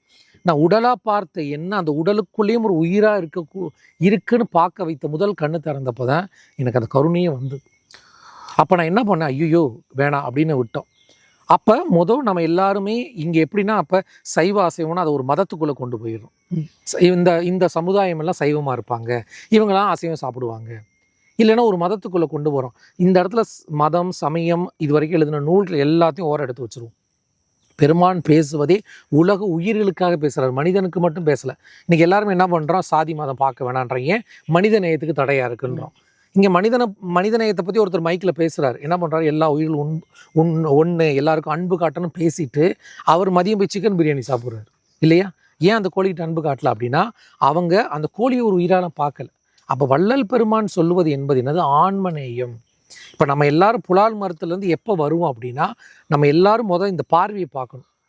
நீங்கள் சொல்கிற பார்வைன்றது ரைட்டு தான். என்ன ஒரு கேள்வி எழுப்படுதுன்னா, இது எல்லாமே இப்போ சாப்பிட்றதுக்காக வளர்க்குறன்ற மாதிரி ஆயிடுச்சு. அண்ட் அதோடைய உற்பத்தின்னு சொல்லுவாங்களா, எண்ணிக்கை அதிகமாகுது. இப்போ கோழியை ஏன் வளர்க்குறாங்கன்னா சந்தைக்கு விற்கதான், ஏன் ஆடை விற்கிறாங்கன்னா சந்தைக்கு விற்கதான் வளர்க்குறாங்க. இப்போ மீன் வாங்குறாங்க, ஓகே, இப்போ நம்ம சாப்பிடலன்னா அது ஒன்றும் அதோடைய இடம் அதிகமாகிட்டே போகும்ல, அது ஒன்று இருக்கு. இல்லை இது நம்ம அப்படி நீங்கள் கேட்குற கேள்வியில் நல்லா தான் இருக்கு. ஏன்னா என்கிட்ட சந்திக்கிற எல்லாரும் ரொம்ப இயல்பாக கேட்கக்கூடிய கேள்வி. இப்போ மனித சமுதாயம் மக்கள் தொகை பெருகிட்டே இருக்குது, அதுக்காக அந்த மக்கள் உயிரை கொல்லவ முடியும்? இப்போ அதுக்கு ஒரு தீர்வு அது கிடையாதுல்ல. இப்போ இன்னொரு விஷயம் நான் சொல்லட்டுமா, இப்போ மனிதர்கள் இனப்பெருக்கம் பண்ணி உற்பத்தி ஆகிறன்றது வேற. இன்னைக்கு ஆடு எதுக்காக வளர்க்கப்படுது, கொலை செய்வதற்காகவும் அந்த கொலை செய்த உண்றதுக்காகவே தான் வளர்க்கப்படுது இல்லைங்களா? அப்போ இங்கே மக்கள் மாறினாங்கன்னா அதெல்லாம் எல்லாமே மாறி போயிட போகுது. இப்போ நீங்கள் கேட்குறீங்க எல்லாரும் சாராயம் குடிக்கிறாங்க சார், சாராயம் அப்புறம் அங்கே உற்பத்தி பண்ணுறாங்க, அதுக்காக அதை வளர்த்து விட முடியுமா? அப்படி கிடையாதுல்ல. ஸோ அதனால இங்கே தேவை இருக்கிறனால அது ஒரு தொழிலாக மாறிடுச்சு. அப்போ நம்ம மாறணும். ஏன் மாறணும் அப்படின்னா, வள்ளல் பெருமான் என்ன சொல்கிறாரு, திருவள்ளுவர் என்ன சொல்கிறாரு, வாழ்க்கை வாழுங்க, நீங்கள் சந்தோஷமாக ஒரு 4 விஷயத்தை பாருங்கள், சந்தோஷமாக 4 விஷயத்தை சாப்பிடுங்க. ஒரு மனிதன் என்பவன் இன்பத்தை அனுபவிக்கிறதுக்காக தான் வந்திருக்கிறான். இப்போ வள்ளல் பெருமான் ஞானிகள் சொல்லக்கூடிய கருத்துன்றது மேறு. சராசரி மனிதன் புலன் இன்பத்தில் வாழ்கிறான். அந்த புலன் இன்பத்துக்காக நீ இந்த பிரபஞ்சத்தில் ஒன்று செய்யும் பொழுது மற்ற உயிரை இம்சை பண்ணாத. இப்போ இப்போ பாருங்க, நான் காய்கறி எடுத்து சாப்பிட்றேன், நான் சந்தோஷப்படுறேன். ஒரு கீரை எடுத்து சாப்பிட்றேன், சந்தோஷப்படுறேன். அங்கேயும் தான் சந்தோஷம் இருக்குது. நான் ஒரு உயிரை கொலை செய்து சாப்பிட்றேன், அதில் அதுக்குள்ள அடுத்த உயிரை துக்கப்படுத்தில சந்தோஷம் சாப்பிட்றேன். இப்போ நீங்கள் இன்னொரு கேள்வி கூட கேட்கலாம், இப்போ நீங்கள் கத்திரிக்காய் சாப்பிட்றீங்க, கீரை சாப்பிட்றீங்க, அதுலாம் உயிர் இல்லையா? ஆமாம், எல்லாரும் அதில் தான் ஒரு கேள்வி கேட்பாங்க. அப்போ ஆடு மாடுக்கு உயிர் இல்லை, மாதிரி தாவரத்துக்கு தானே உயிர் இருக்குது அப்படின்னா, நீங்கள் நல்லா கவனிச்சு பாருங்கள். சயின்ஸில் ஜுவாலஜி வேறு, பாட்டனி வேறு இல்லைங்களா? தாவரவியலுடைய வாழ்வியல் வேறு, ஒரு நடக்கக்கூடிய உயிரினங்களோட வாழ்வியலே வேறு. இது எப்படி பிரிக்கலாம் அப்படின்னா, இப்போ பாருங்கன்னா, சைவம்னு எதெல்லாம் சொல்கிறேன், வித்து விதைகள், காய்கள், கனிகள், கீரைகள், இலைதழைகள் இல்லைங்களா, கிழங்குகள், இது எல்லாமே நம்ம காய்கறிகளாக எடுத்துக்கொள்கிறோம். இதெல்லாம் சைவம்னு சொல்கிறோம். அசைவம்னு எதை சொல்கிறோம், மாமிசம் இருக்குது, அதுக்கு எலும்பு இருக்குது, ரத்தம் இருக்குது, தசை இருக்குது, அதுக்கு எமோஷன்ஸும் இருக்குது. இதெல்லாம் நம்ம அசைவம்னு சொல்கிறோம். இப்போ நான் கத்திரிக்காய் சாப்பிட்றேங்க, கத்திரிக்காய் சாப்பிட்றதுக்கு நான் என்ன பண்ணுறேன், காய்கறி கடையில் போய் கத்திரிக்காய் வாங்குறேன். இந்த கத்திரிக்காய் அவர் என்ன பண்ணுறாரு, ஒரு செடியிலேருந்து உடச்சி எடுத்துகிட்டு வர்றாரு இல்லைங்களா? இப்போ இந்த செடியிலேருந்து அந்த கத்திரிக்காய் ஒடிக்கிறதுனாலையோ அந்த செடி செத்துருதா? இல்லை இல்லையா? அவங்க பறிக்கிறாங்களே, துடிக்காதா அப்படின்னா சரி, அது அந்த கத்திரிக்காய் பறிக்கவே இல்லை. என்ன நடக்கும் அப்படின்னா, முத்தி வெம்பி கீழே விழுந்துடும். ஒரு ஆப்பிள் நான் மார்க்கெட்டில் வாங்கிட்டு வரேன், இந்த ஆப்பிள் என்ன பண்ணுது, நீங்கள் நம்ம எல்லாம் ஹிமாச்சல்லேருந்து வருது இல்லை வெளிநாட்டிலேருந்து வருது, அந்த மரத்துலேருந்து என்ன பண்ணுறாங்க, பறிக்கிறாங்க, இல்லை கீழே விழுந்திருக்கு. சரி, இந்த மரத்தில் பறிச்சிட்டனாலும் ஆப்பிள் செடி ஆப்பிள் மரம் செத்துருச்சா? இல்லை. நீங்கள் எவ்வளோ பறிச்சாலும் கொடுத்துக்கிட்டே தான் இருக்க போகுது. நீங்கள் இந்த ஆப்பிளை பறிக்கலைனாலும் என்ன பண்ணும், அது கீழே விழுந்துடும். இது எதோட கம்பேர் பண்ணுற வள்ளல் பெருமானா, இங்கே தான் வள்ளல் பெருமானுக்கிட்ட சயின்ஸுக்கு வரணும். பெருமான் என்ன சொல்கிறாரு, வித்து காய் கனிகளை நீங்கள் எடுத்துக்கொள்வது ஜீவஹிம்சை அல்லன்றார். இப்போ ஜீவஹிம்சை ஆகாதுன்றார். எப்படின்னா, நம்ம உடம்புல பாருங்கள் நகம் இருக்குது இல்லைங்களா, நம்ம உடம்புல நகம் இருக்குது, உடம்புல முடி இருக்குது. இதை வெட்டுறதுனால வலிக்குதா? இல்லை இல்லை. ஆனால் அந்த நகமே கொஞ்சம் ஒரு இன்ச்சு தள்ளி போய் வெட்டிட்டா வலிக்கும். ஆமாம். இதுபோல் ஒரு செடி கொடி தாவரங்கள்லேருந்து விதைகளையோ காய்களையோ கனிகளையோ எடுத்துக்கொள்வது ஜீவஹிம்சை அல்ல. நம்ம சைவ அசைவன்ற வார்த்தையை விட்டுருவோம், ஜீவஹிம்சை நடக்கலை. அந்த இடத்துல ஒரு ஜீவஹிம்சை நடக்கலை. இப்போ நான் கோழி சாப்பிட்றேன், என்ன பண்ணுது, ஆடு சாப்பிட்றேன், இப்போ மாடையும் சாப்பிட்றோம். நம்ம மாடெல்லாம் தெய்வமாக பார்த்த காலம்லாம் போயிடுச்சு. மாடுலேருந்து அதே பாலையும் கறந்து குடிச்சிக்கிறான், அந்த மாடவே பிரியாணி பண்ணி சாப்பிட்றோம். இப்போ பாருங்கள், அது என்ன பண்ணுறாங்க, கழுத்தை அறுக்குறாங்க ஐயா, கத்தி போட்டு கழுத்தை அறுக்குறாங்க. அதை சந்தைகளுக்கு எடுத்துகிட்டு வரும்போது அழுகுது, கத்துது, துடிக்குது, என்னை விட்டுருங்கன்னது, கண்ணீர் வரதெல்லாம் நான் பார்த்துருக்கேன். இப்போ சந்தைகளுக்கு என்ன பண்ணுறாங்க, கோழியை வாங்கிட்டு போகும்போது என்ன பண்ணுற, தலையில கட்டி தொங்க விட்டுட்டு போகிறாங்க. இப்போ நீங்கள் இது மேலோட்டம் பார்க்கும்போது இப்போ இதுக்கு கமெண்ட்ஸ் கூட வரலாம், ஆமாம் இது எதையோ சொல்லிகிட்டு இருப்பாங்க, இது நிறைய பேர் அக்செப்ட் பண்ணிக்க முடியாது. நீங்கள் ஏற்றுக்கொள்ளலைனாலும் கொஞ்சம் நேரம் கவனித்து பாருங்கள், நம்மகிட்ட கருணை இல்லை. ஒரு 4 கோழியை சந்தையிலேருந்து வாங்கிட்டு ஒருத்தர் வீட்டுக்கு எட்டு போகிறார், தலையில கட்டி ஸ்பீட் பிரேக்கரில் தூக்கி தூக்கி தூக்கி போடுது. ஆடை என்ன பண்ணுறாங்க, சந்தையிலேருந்து வாங்கின பின்னாடி அதுக்கு தண்ணியோ உணவோ எதுவும் கொடுக்கல, பட்டியில் போட்டு அடைச்சி வண்டியில் எடுத்துகிட்டு போகிறான். மாடை என்ன பண்ணுறாங்க, கூட்டம் கூட்டமாக தள்ளி எடுத்துகிட்டு போய் கழுத்தை அறுக்கிறோம், கொலை செய்கிறோம், அழுகிறோம், ரத்தம் வருது, துடிக்குது. அதுலேருந்தும் நீங்கள் உணவு எடுக்கிறீங்க. இப்போ இது 2 உணவு நம்ம பிளேட்டுக்கு வந்துருச்சு. இப்போ நீங்கள் சிந்திங்க, நீங்களே இளைஞர்கள், நீங்கள் சிந்திங்க, இந்த இடத்துல மதத்தை விட்டுருங்க, சமயத்தை விட்டுருங்க. உங்களுக்கு கருணைன்னு ஒன்று இருக்குங்க. கருணை இல்லாமல் எந்த மனிதனும் இந்த பூமியில் கிடையாது. கருணையை வச்சு நீங்கள் பாருங்கள், இது 2 தேவை, அவ்வளோதான். இதுதான் நம்ம வள்ளல் பெருமான் சொல்லக்கூடிய ஜீவகாருண்யம்ன்றது, வள்ளல் பெருமான் சொல்லக்கூடிய புலால் மருத்துவன்றது. நீங்கள் இதை வச்சு பார்க்கல அப்படின்னா நீங்கள் என்ன பண்ண முடியாது, மறுபடியும் நம்ம இது கூட வாதம் பண்ணிக்கிட்டே தான் இருப்போம். அடுத்தபடியாக பாருங்கள், நீங்கள் ஒரு முதல் கேள்வி கேட்டீங்க, வீகன் இல்லைங்களா, வெஜிடேரியன் சொல்கிறேன். இப்போ அதை தாண்டி வீகன் உலகம் முழுவதும் பரவுது. அவங்க என்ன சொல்கிறாங்க, இப்போ வெஜிடேரியனை மாறிட்டோம், ஆனாலுமே நம்ம பால் எடுக்கிறோம், தயிர் எடுக்கிறோம், மோர் எடுக்கிறோம், பால் சார்ந்த உணவுகள் எடுக்கிறோம், அடுத்து அனிமல் சார்ந்த ப்ராடக்ட் எடுக்கிறோம் இல்லைங்களா, இதையுமே தவிர்க்க சொல்கிறாங்க. ஏன், இதுக்கு பின்னாடி ஜீவகம்சம் இருக்குது. இப்போ வள்ளல் பெருமான் என்ன பண்ணுறாரு, சைவ அசைவன்ற வார்த்தையை சொல்லலை, ஒரு செயல் செய்கிற அந்த செயலுக்கு பின்னாடி ஜீவகம்சை இருந்தால் அது ஏற்றுக்கூடான்றாரு. இப்போ உணவுன்ற ஒரு இடத்துக்கு வரும்போது இதுக்கு பின்னாடி ஜீவகம்சை இருக்கா? இப்போ நம்ம புலால் ஒரு உயிரை கொள்ளலை, ஆடு மாடு கோழி சாப்பிடல, ஆனால் நான் மாடு பால் எடுத்துக்கிறேன். ஆனால் இந்த பால் என்ன பண்ணுது, ஒரு கட்டத்துக்கு மேலே என்ன பண்ணுது, இன்றைக்கி எல்லாமே வாணிபம் ஆயிடுச்சு, இன்றைக்கி எல்லாமே இண்டஸ்ட்ரியல் ஆயிடுச்சு. இன்றைக்கி மாடுன்றது அன்றைக்கி மாடாக வளர்க்குற காலம் போய் இன்றைக்கி மாடுன்றது பால் தரக்கூடிய இயந்திரம் ஆயிடுச்சு. எந்த மாடு மேய்கிறது கிடையாது இல்லைங்களா, எந்த மாடு மேய்கிறது கிடையாது. அப்படி மேய்ஞ்சாலும் அதுக்கு வெட்டி வெட்டி தீவனத்தை போட்டுக்கிட்டே இருக்கிறோம். ஒரு நாளைக்கு 30-40 லிட்டர் பால் வேணுன்றக்காக என்ன பண்ணுறோம், செயற்கையான தீவனங்கள் உருவாக்கப்படுது.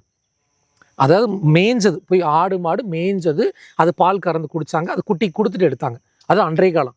இன்றைக்கி என்ன பண்ணுறோம், அது ஒரு இண்டஸ்ட்ரியலாக மாறினதுனால அது பால் நிறைய கொடுக்கணுன்றக்காக செயற்கையான உணவுகளை நம்ம உற்பத்தி பண்ணி அந்த மாட்டுக்கு ஃபீட் பண்ணுறோம். அப்போ அதனால தான் 30-40 லிட்டர் கொடுக்கும்.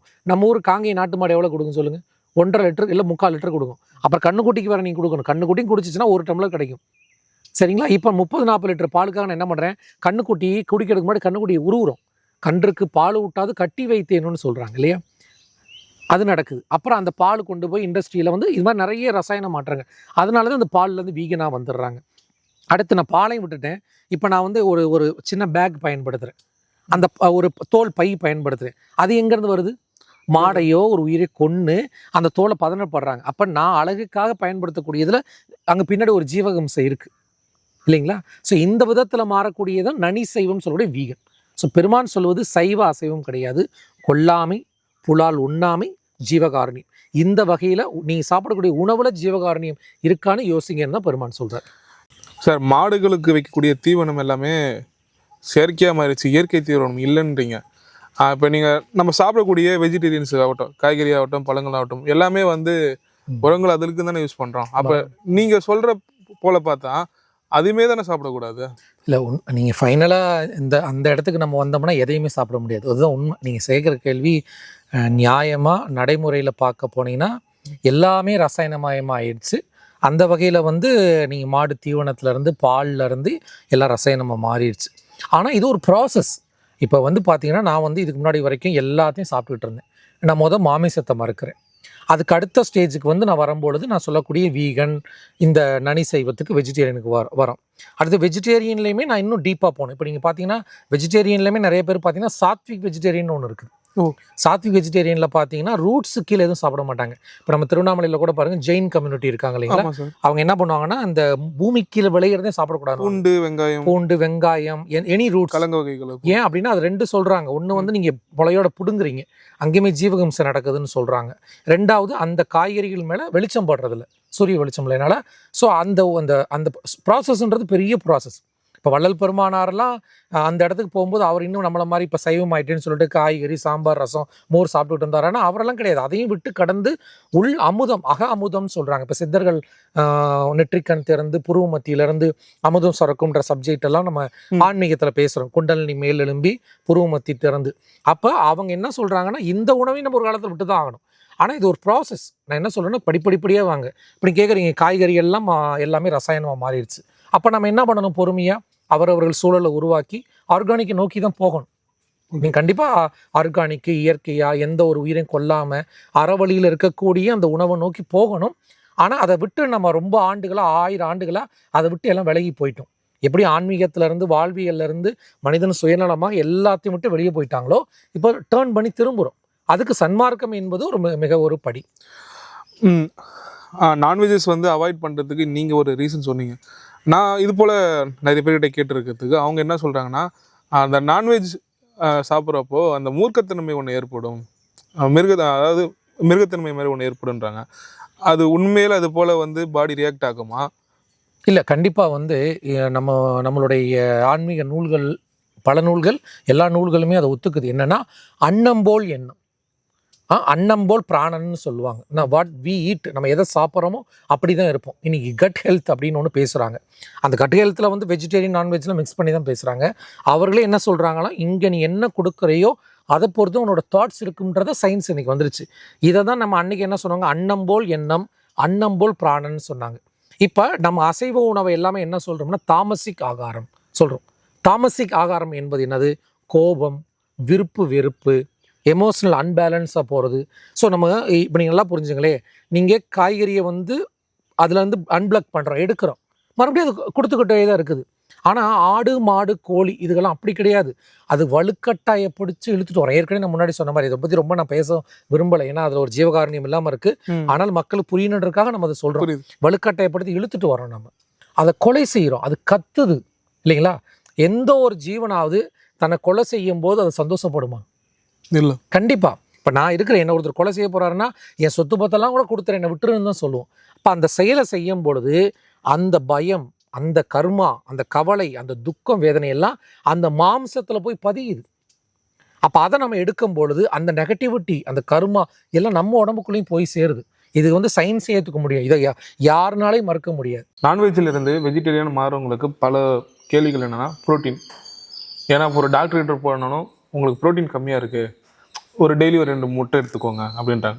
டாக்டர் ரெக்கமெண்ட் பண்ணால் நம்ம வாழ்க்கையில் வந்து நம்ம கண்டிப்பாக டாக்டர் சொன்னார்னா அது ஒரு வேத வாக்கு மாதிரி ஆயிடுச்சு, அது போல் பண்ணுறாங்க. ஸோ அப்படி வரவங்களுக்கு நீங்கள் என்ன சொல்ல விரும்புகிறீங்க?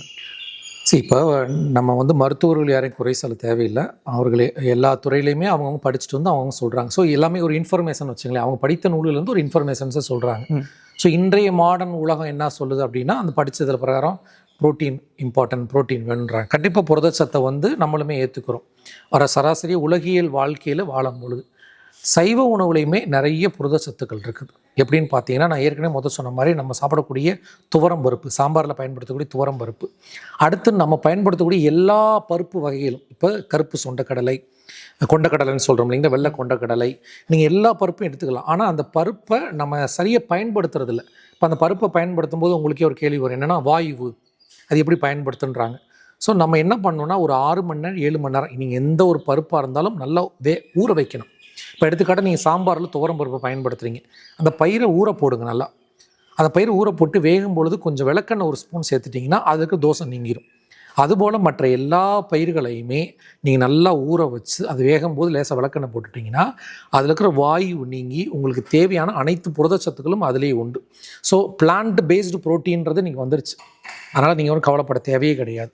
நான் புரதம்னாலே நான் நான்வெஜ்லேருந்து எடுக்கணும், முட்டையிலேருந்து எடுக்கணும் அவசியம் இல்லை. புரதம் தேவை. பிளான்ட் பேஸ்டு ப்ரோட்டீன், நம்ம வெஜிடேரியன் ப்ரோட்டீன் நிறைய இருக்குது.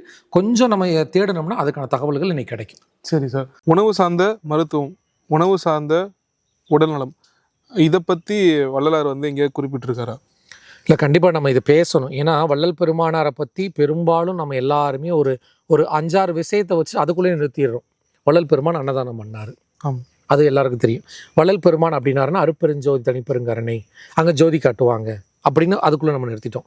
எல்லாருக்கும் தெரிஞ்சது என்னது, வாடிய பெயரை கண்ட போதெல்லாம் வாடினேன், அந்த வார்த்தையை சொல்லிட்டு இன்றைக்கி அரசியல்வாதியிலேருந்து ஆன்மீக பேச்சாளர்லேருந்து எல்லாரும் பேசுவாங்க.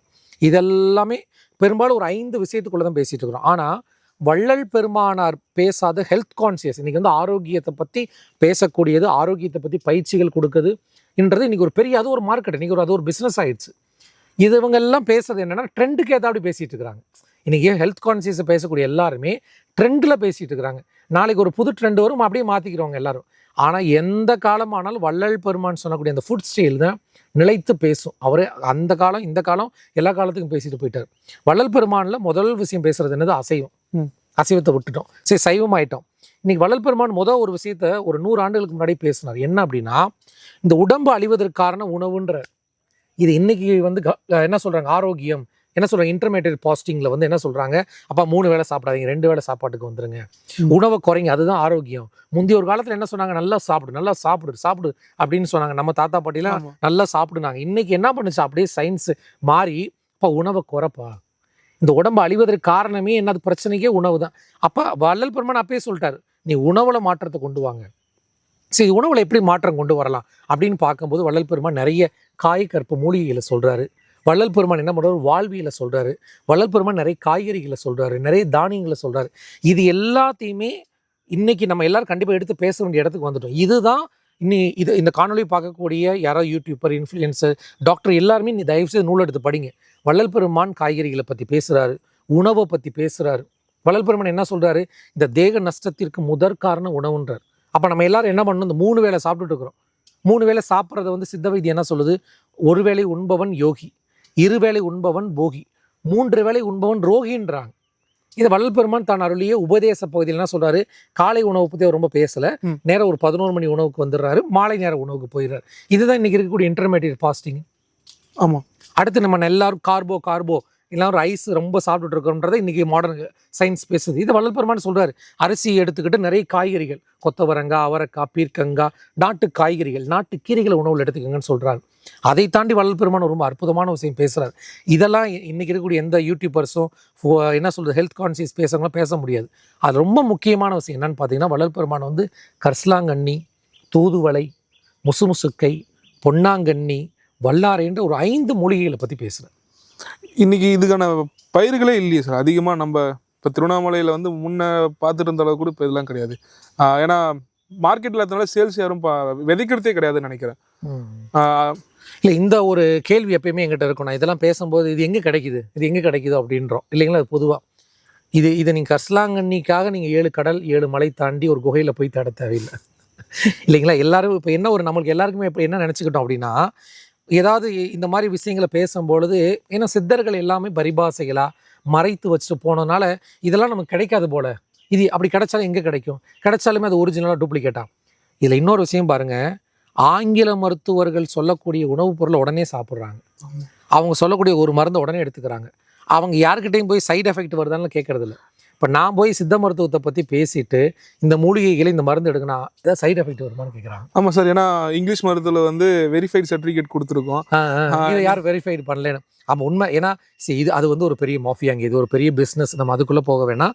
நீங்கள் கேட்கக்கூடிய வள்ளல் பெருமான் சொல்லக்கூடிய கரிசலாங்கண்ணி, வள்ளல் பெருமான் சொல்லக்கூடிய தூதுவளை எல்லாமே நம்ம தோட்டத்தில் காலை சுற்றி இருக்குது.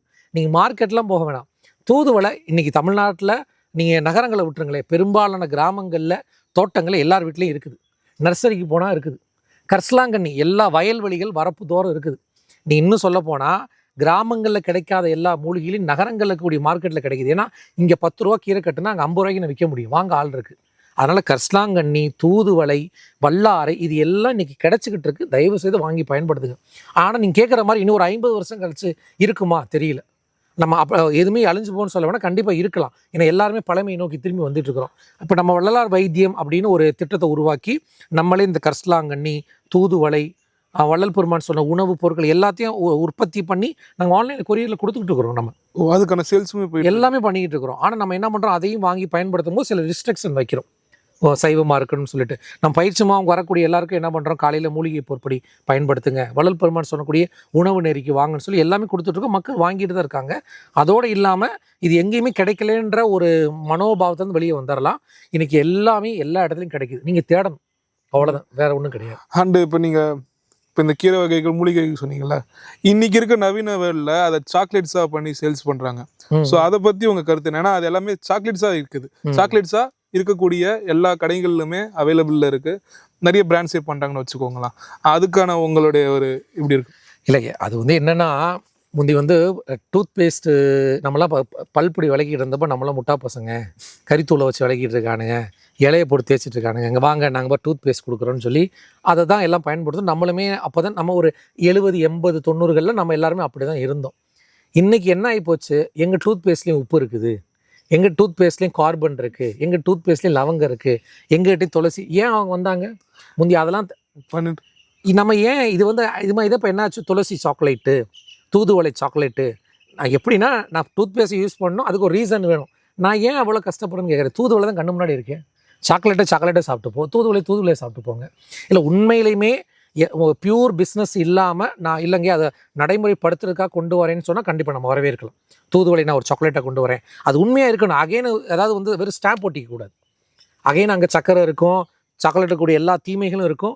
தூதுவளையை நான் ஒரு ஸ்டிக்கராக ஒட்டிக்கிட்டேன்னா தேவையில்லை. ஆனால் உண்மையிலே கொண்டு வந்து நம்ம அதை வரவேற்கலாம். ஆனால் இன்றைக்கி எல்லாம் கரிசலாங்கண்ணி, தூதுவளை எல்லாமே கிடைக்கிது, நம்ம எல்லாத்தையுமே தாராளம் பயன்படுத்தலாம். அதை தாண்டி வள்ளல் பெருமான் ஒரு முக்கியமான சில விஷயங்கள் எல்லாம் மீட்டு கொண்டு வரார். நம்ம எல்லோரும் தாத்தா பாட்டி பார்த்தீங்கன்னா எண்ணெய் தேய்ச்சி குளித்தோம் இல்லைங்களா? இன்றைக்கி நம்ம எத்தனை பேர் எண்ணெய் தேய்ச்சி குளிக்கிறோம்? தீபாவளிக்கு மட்டும்தான், தீபாவளி தான் குளிக்கிறோம். அதை எண்ணெய் தேய்ச்சி குளிக்கிறத பெரும்பாலான மருத்துவர்களே அதை எதிர்க்கிறாங்க. வள்ளல் பெருமான் தான் அருளிய உபதேச பகுதியில் என்ன சொல்கிறாரு, வாரம் 1 முறை, வாரம் 2 முறை எண்ணெய் தேய்ச்சி குளிங்கன்றார். நீ எண்ணெய் தேய்ச்சி ஏன் குளிக்கணும் அப்படின்றதுக்கு நீ சயின்ஸிஃபிக்காக நிறைய ரிசர்ச் பேப்பர் இருக்குது. பித்தம் தணியுது, மைண்ட் ஸ்ட்ரெஸ் போகுது. இன்றைக்கி பித்தம் அதிகமாக இருக்கிறனால, மன அழுத்தம் அதிகமாக இருக்கிறனால தான் நம்மளுக்கு முடி நிறைய கொட்டுது. ஸோ இது எல்லாத்த பற்றியும் வள்ளல் பெருமான் என்ன சொல்கிறார், ஆரோக்கியம் நீங்கள் பேச போனாலும் சரி, உணவு வகைன்னு பேச போனால் வள்ளல் பெருமான் காயக்கற்பம் நம்ம தனியாக பேசணும். கண்டிப்பாக நம்ம சேனலில் வள்ளல் பெருமான் காயக்கற்பம்னே தனியாக பேசணும், வள்ளல் பெருமான் உணவு முறைகள்னே நீங்கள் தனியாக பேசணும், வள்ளல் பெருமான் வாழ்வியல்னே நம்ம தனியாக பேசணும். புரியுது. சரி சார், வள்ளலாரில் அங்கங்கே இருக்கக்கூடிய தர்மசாலைகளில் அன்னதானம் பண்ணுறது வழக்கமாக இருக்குது, எல்லாருமே பார்த்துருக்கோம். அந்த பண்ணக்கூடிய அன்னதானங்களில் வள்ளலார் சொல்லியிருக்க மாதிரி உணவு அது போல் பேஸில் தான் நீங்கள் உணவுகள் வந்து அன்னதானம் பண்ணுறீங்களா? அதாவது வந்து கண்டிப்பாக வந்து வள்ளல் பெருமானுடைய கொள்கை என்பது புலால் மறுத்தல் சைவம். கண்டிப்பாக அதை நம்ம யாரும் விட்டு கொடுக்க போகிறதில்ல. எல்லாரும் சைவமாக நம்ம அன்னதானம் பண்ணுறோம், அதில் எந்த தகவலும் இருக்காது, அது கண்டிப்பாக உங்களுக்கு சந்தேகம் இருக்காது. ஆனால் அன்னதானம் வள்ளல் பெருமான் சொன்ன அந்த வாழ்வியல் முறகாரமே பண்ணுறோமானா பெரிய கேள்விக்குறி. ஏன்னா சுத்த சன்மார்க்க சாதகத்திற்கான ஆகாரம் வேறு. இப்போ சுத்த சன்மார்க்கம் தான் வாழ்க்கை, நான் அதில் உள் கடந்து போக போகிறேன்னா அந்த உணவு நெறி என்பது வேறு. இப்போ அன்னதானம் என்பது பெரும்பாலான இடங்களில் வந்து பொதுமக்களுக்கு கொடுக்கறதா இருக்கிறதுனால அந்த உலகியல் உணவுகள் தான் பெரும்பாலும் கொடுக்குறோம். அதில் முடிஞ்ச வரைக்கும் எவ்வளோ ஆரோக்கியத்தை கொடுக்க முடியுமோ. இப்போ பார்த்திங்கன்னா நம்ம வள்ளலார் மிஷனில் அன்னதானம் பண்ணுறோம், வள்ளல் பெருமான் கடுகை தவிர்க்க சொல்கிறாரு, நம்ம பெரும்பாலும் கடுகை பயன்படுத்துறதில்ல. இந்த மாதிரி சின்ன சின்ன விஷயங்களை மட்டும் மாற்றிக்கொண்டு அதே நேரம் உலக மக்களுக்கு நம்ம போடுறதுனால நீங்கள் உப்பு சப்பு இல்லாமல் போட்டால் யாரும் சாப்பிடவும் மாட்டாங்க. அது ஒரு சுத்த சன்மார்க்க சாதகர், அவர் தீவிரமாக சாதகம் பண்ண போகிறாருன்னா அவர் உணர்ந்த அந்த எல்லா உப்பு புளி காரத்தை விட்டுறாரு. உலகியல் மக்களுக்கு சாப்பாடு கொடுக்கறதுனால உலகியல் மக்களுக்கு ஏற்றபடி நம்ம கொடுத்துக்கிட்டு இருக்கிறோம். ஆனால் அதே நேரம் பயிற்சிகள் நம்ம நடத்துகிறோம் இல்லைங்களா, 2 நாள் 3 நாள் பயிற்சிகள் நடத்துகிறோம். அதில் வரக்கூடிய மக்களுக்கு சாத்வீக ஆரோக்கிய உணவு முறையில் கொடுக்குறோம். ஓகே சார், தைப்பூசனாலே எங்களுக்கு வந்து முருகர் தான் ஞாபகம் வருவார். ஏன்னா முருக வழிபாடில் ஒரு முக்கியமான வழிபாடு தைப்பூச திருவிழா. ஆனால் அன்னைக்கு தைப்பூசத்தன்னைக்கு வடலூரில் வள்ளலாருக்கு ஒரு விழா எடுக்கிறீங்க. இந்த தைப்பூசத்திற்கும் வடலூருக்கும் என்ன சம்பந்தம்? ரொம்ப நீங்கள் நல்ல விஷயம் ஞாபகப்படுத்தியிருக்கீங்க. ஏன்னா தமிழ்நாடு முழுவதும் பார்த்தீங்கன்னா குன்றுதோறும் குமரன் இல்லைங்களா. ஸோ எல்லா குன்றுகள்லேயும் அந்த முருக வழிபாடு நடக்கிறதுனால எல்லோரும் பாத யாத்திரை தைப்பூசம் போகிறோம். தைப்பூசத்துக்கு சமீபத்தில் தமிழக அரசுமே அது விடுமுறை விட்டுருக்குறாங்க. தைப்பூசத்துக்கும் வள்ளல் பெருமானாருக்கு என்ன தொடர்பு என்றால், வள்ளல் பெருமான் அவர்கள் வந்து பார்த்திங்கன்னா தன் தேகத்தை சுத்த பிரணவ ஞான தேகமாக மாற்றிக்கொண்டு 1874 அருட்பெருஞ்சோதி ஆண்டவரோட 2 கலக்கிறாங்க. அந்த தேதி வந்து தைப்பூசம். ஸோ அதை நீங்கள் நல்லா ஞாபகம் வச்சுக்கணும். அன்றைய தேதி வந்து தைப்பூசம். அடுத்தபடியாக 1872 வள்ளல் பெருமான் அவர்கள் ஞான சபையை நிறுவி அந்த ஜோதி தரிசனத்தை அறிமுகப்படுத்தினது தைப்பூசம். ஸோ தைப்பூசம் என்பது வந்து வள்ளல் பெருமானோட நெருங்கிய தொடர்பு இருக்குது. இப்போ நீங்கள் வடலூர் போனீங்க அப்படின்னா தைப்பூசம் எந்த விதத்தில் தொடர்பில் ஏற்படுதுன்னு பாருங்களேன். இப்போ உலகம் முழுவதுக்கூடிய சன்மார்க்க நண்பர்கள் வடலூர் வருவாங்க. அங்கே தைப்பூசத்தில் எதை பார்க்க வராங்க அப்படின்னு பார்த்தீங்கன்னா, வள்ளல் பெருமான் அவர்களை சத்திய ஞான சபை அமைச்சிருக்காங்க. நீங்கள் வடலூர் போனால் பார்க்கலாம், சிதம்பரம் பக்கத்தில் இருக்குது. ஸோ அங்கே வந்து ஒரு 80 காணி நிலம் வள்ளல் பெருமானுக்கு அந்த காலத்துலேயும் மக்கள் தானமாக கொடுக்குறாங்க. ஏறத்தாழ 106 ஏக்கர். இன்னைக்கு ஒரு பெருமான் வாழ்ந்த காலத்திலேயே வந்து தர்மசாலை அமைக்கும் பொழுது அந்த பெருமானாருக்கு வந்து அந்த 80 காணி நிலம் தரப்படுது. அதில் ஒரு தெற்கு புறத்தில் தான் பெருமானார் வந்து ஞான சபையை அமைச்சிருக்கிறாங்க. அந்த ஞான சபையில் வந்து பார்த்திங்கன்னா 7 திரை நீக்கி ஜோதி தரிசனம் காட்டப்படும். இந்த 7 திரைன்றது என்ன அப்படின்னு பார்த்தீங்கன்னா, இச்சா சக்தி, மாயா சக்தி, கிரியா சக்தி, ஆதி சக்தின்னு சொல்லக்கூடிய இது வந்து ஆன்மீகத்தில் ரொம்ப ஆழமாக போனால் அது புரியும். திரை என்பது மறைப்புங்க. திரை என்பது மறைப்பு. இப்போ எப்படின்னா ஒரு ஒரு பெரிய ஒரு குளம் இருக்குது. அந்த குளத்துல வந்து பாசி நிறைய பிடிச்சிருக்குன்னு வச்சுங்களேன். மேலே இருக்கக்கூடிய சூரியனுடைய பிரதிபிம்பம் அங்கே தெரியுமானா தெரியாது இல்லைங்களா? கண்டிப்பாக தெரியும். அதே அந்த பாசியை நீக்கிட்டோம்னா அந்த பிரதிபிம்பம் நல்லா தெரியும். அதுபோல் நம்ம எல்லாரும் ஆன்மா.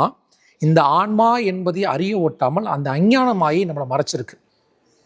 அந்த மறைப்பு விலகுனா உள்ள இருக்கக்கூடிய ஆத்மாவையும் அந்த ஆத்மாவிற்கு உள்ளொளியாக இருக்கக்கூடிய அருப்பெருஞ்சோதி ஆண்டவரையும் தரிசிக்கலாம் அப்படின்ற ஒரு எளிமையான தத்துவமாக சொல்கிறேன். அது ரொம்ப டீட்டெயிலான தத்துவம். ஏன்னா வள்ளல் பெருமான் என்ன சொல்கிறார், சத்திய ஞான சபை என்னுள் கண்டனன் அப்படின்றார். அதே போல் சத்திய ஞான சபை ஏன் பெருமானார் அமைக்கிறார் அப்படின்னு பார்த்தீங்கன்னா, அருட்பெருஞ்சோதி ஆண்டவர் இறைவனுடைய ஆணைக்கு இணங்க இறைவன் இன்னும் நெடுங்காலம் இறைவன் வந்து அமர்ந்து அருள் புரிவதற்கான ஒரு இடமாக தான் அமைக்கிறார் பெருமானார்.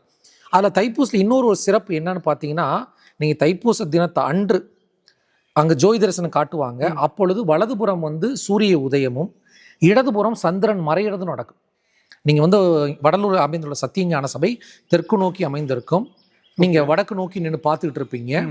அப்போ வலதுபுறம் பார்த்தீங்கன்னா சூரிய உதயம் நடக்கும், தெற்கு புறம் சந்திரன் மறைஞ்சிக்கிட்டு இருக்கும். சூரியன் சந்திரன் நடுவில் அக்னி உள்ள இருக்கக்கூடிய ஜோதி. இது வந்து யோகத்தில் எவ்வளோ கனெக்ட் ஆகுதுன்னா, வலதுபுறம் சூரியன், இடதுபுறம் சந்திரன், நடுவில் அக்னி, அது உள்புறமாக இறைவன் இருக்கிறார் என்ற ஒரு எளிமையான இது மாதிரி பல்வேறு தத்துவங்களை குறிக்கக்கூடியதான் அந்த சத்தியஞான சபை வடலூர்.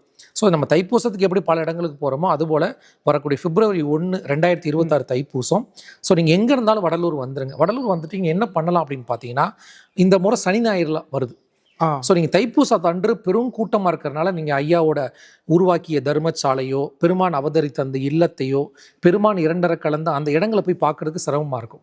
ஸோ நீங்கள் 31ஆம் தேதியே வந்துட்டீங்க அப்படின்னா, அன்றைக்கு வந்து சனிக்கிழமை விடுமுறை நாட்கள் ஃப்ரீயாக இருக்கும். அன்றைக்கு காலையில் கொடியேற்றத்தோடு அந்த தைப்பூச பெருவிழா தொடங்கும். ஸோ வள்ளல் பெருமான் தன் திருக்கரங்களால் ஏற்றி வைத்த அணையா அடுப்பு தர்மசாலையை தரிசிக்கலாம். பெருமானுடைய அணுக்கு தொண்டர் கல்பட்டையா அவர்களுடைய ஜீவசமாதி அங்கே இருக்குது. அடுத்தபடியாக பார்த்தீங்கன்னா, பெருமான் உருவாக்கி அந்த ஞான சபையில் வழிபாடு நடக்கும். ஏன்னா தைப்பூச அன்னைக்கு நீங்கள் உள்ளே போக முடியாது, அதை நீங்கள் பார்க்கலாம். அடுத்தபடியாக பார்த்தீங்கன்னா, பெருமான் வந்து இந்த பூமியில் வருவிக்க ஊற்ற அந்த ஊர் வந்து மருதூர், சிதம்பரத்துக்கும் வடலூருக்கு நடுவில் இருக்குது. அந்த இல்லத்தை போய் நீங்கள் தரிசிக்கலாம். அடுத்து பெருமானார் வந்து 9 ஆண்டுகள் வாழ்ந்து தண்ணீரில் விளக்கரித்த ஒரு இல்லம் இருக்குது கருங்குடி, அந்த இல்லத்தை தரிசிக்கலாம். நிறைவாக பெருமானாருக்கு நிறைய பேருக்கு இந்த விஷயம் தெரியாது, பெருமானாருக்கு சமாதி கிடையாது, பெருமானாருக்கு மரணம் கிடையாது. பெருமான் இந்த அசுத்த தேகத்தை சுத்த பிரணவ ஞான தேகமாக மாற்றி தைப்பூசத்தன்று 1874 ஆண்டவரோட கலக்கிறார். அந்த அறையை நீங்கள் தரிசனம் பண்ணிட்டு தங்கிட்டு 31ஆம் தேதி முடிச்சுட்டு 1ஆம் தேதி தைப்பூச ஜோதி தரிசனம் பார்த்துட்டு நீங்கள் அருட்பெருஞ்சோதி ஆண்டவர் அருளை பெற்று செல்வதுக்கு ஒரு வாய்ப்பு. ஸோ இந்த காணொலி பார்க்குற அன்பர்கள் எல்லாரும் தைப்பூசம் வடலூர் வாருங்கள். உங்களுக்கு வேறு ஏதாவது அங்கே தங்குற உதவி, அங்கே வேறு விவரங்கள் வேணாலும் நம்ம அன்பர்களோட எண்கள் கொடுக்குறோம். நீங்கள் வள்ளலார் மிஷனை காண்டாக்ட் பண்ணிவிட்டு வரலாம். சார், இப்போ தைப்பூசத்து அன்னைக்கு இல்லாமல் மாதந்தோறும் இது பண்ணுறதா நம்ம ஒரு தகவல் கேள்விப்பட்டோம். நம்ம வந்து அதுக்கான ஃபெசிலிட்டிஸ் பண்ணுறோமா? இப்போ ஒரு ரொம்ப நாங்கள் இங்கேருந்து போகிறதுக்கான டிரான்ஸ்போர்ட் ஃபெசிலிட்டிஸு, அங்கே போகிறவங்களுக்கு கைட் பண்ணுறதுக்கு, இது எல்லாமே நம்ம வள்ளலார் மிஷன் சார்ந்து என்னென்ன பண்ணிகிட்டு இருக்கோம்? இப்போ பார்த்தீங்கன்னா தைப்பூசம்ன்றது தான் 7 திரை நீக்கி ஜோதி தரிசனம் காட்டுறது வடலூர். இது எல்லாருக்கும் தெரிஞ்சது.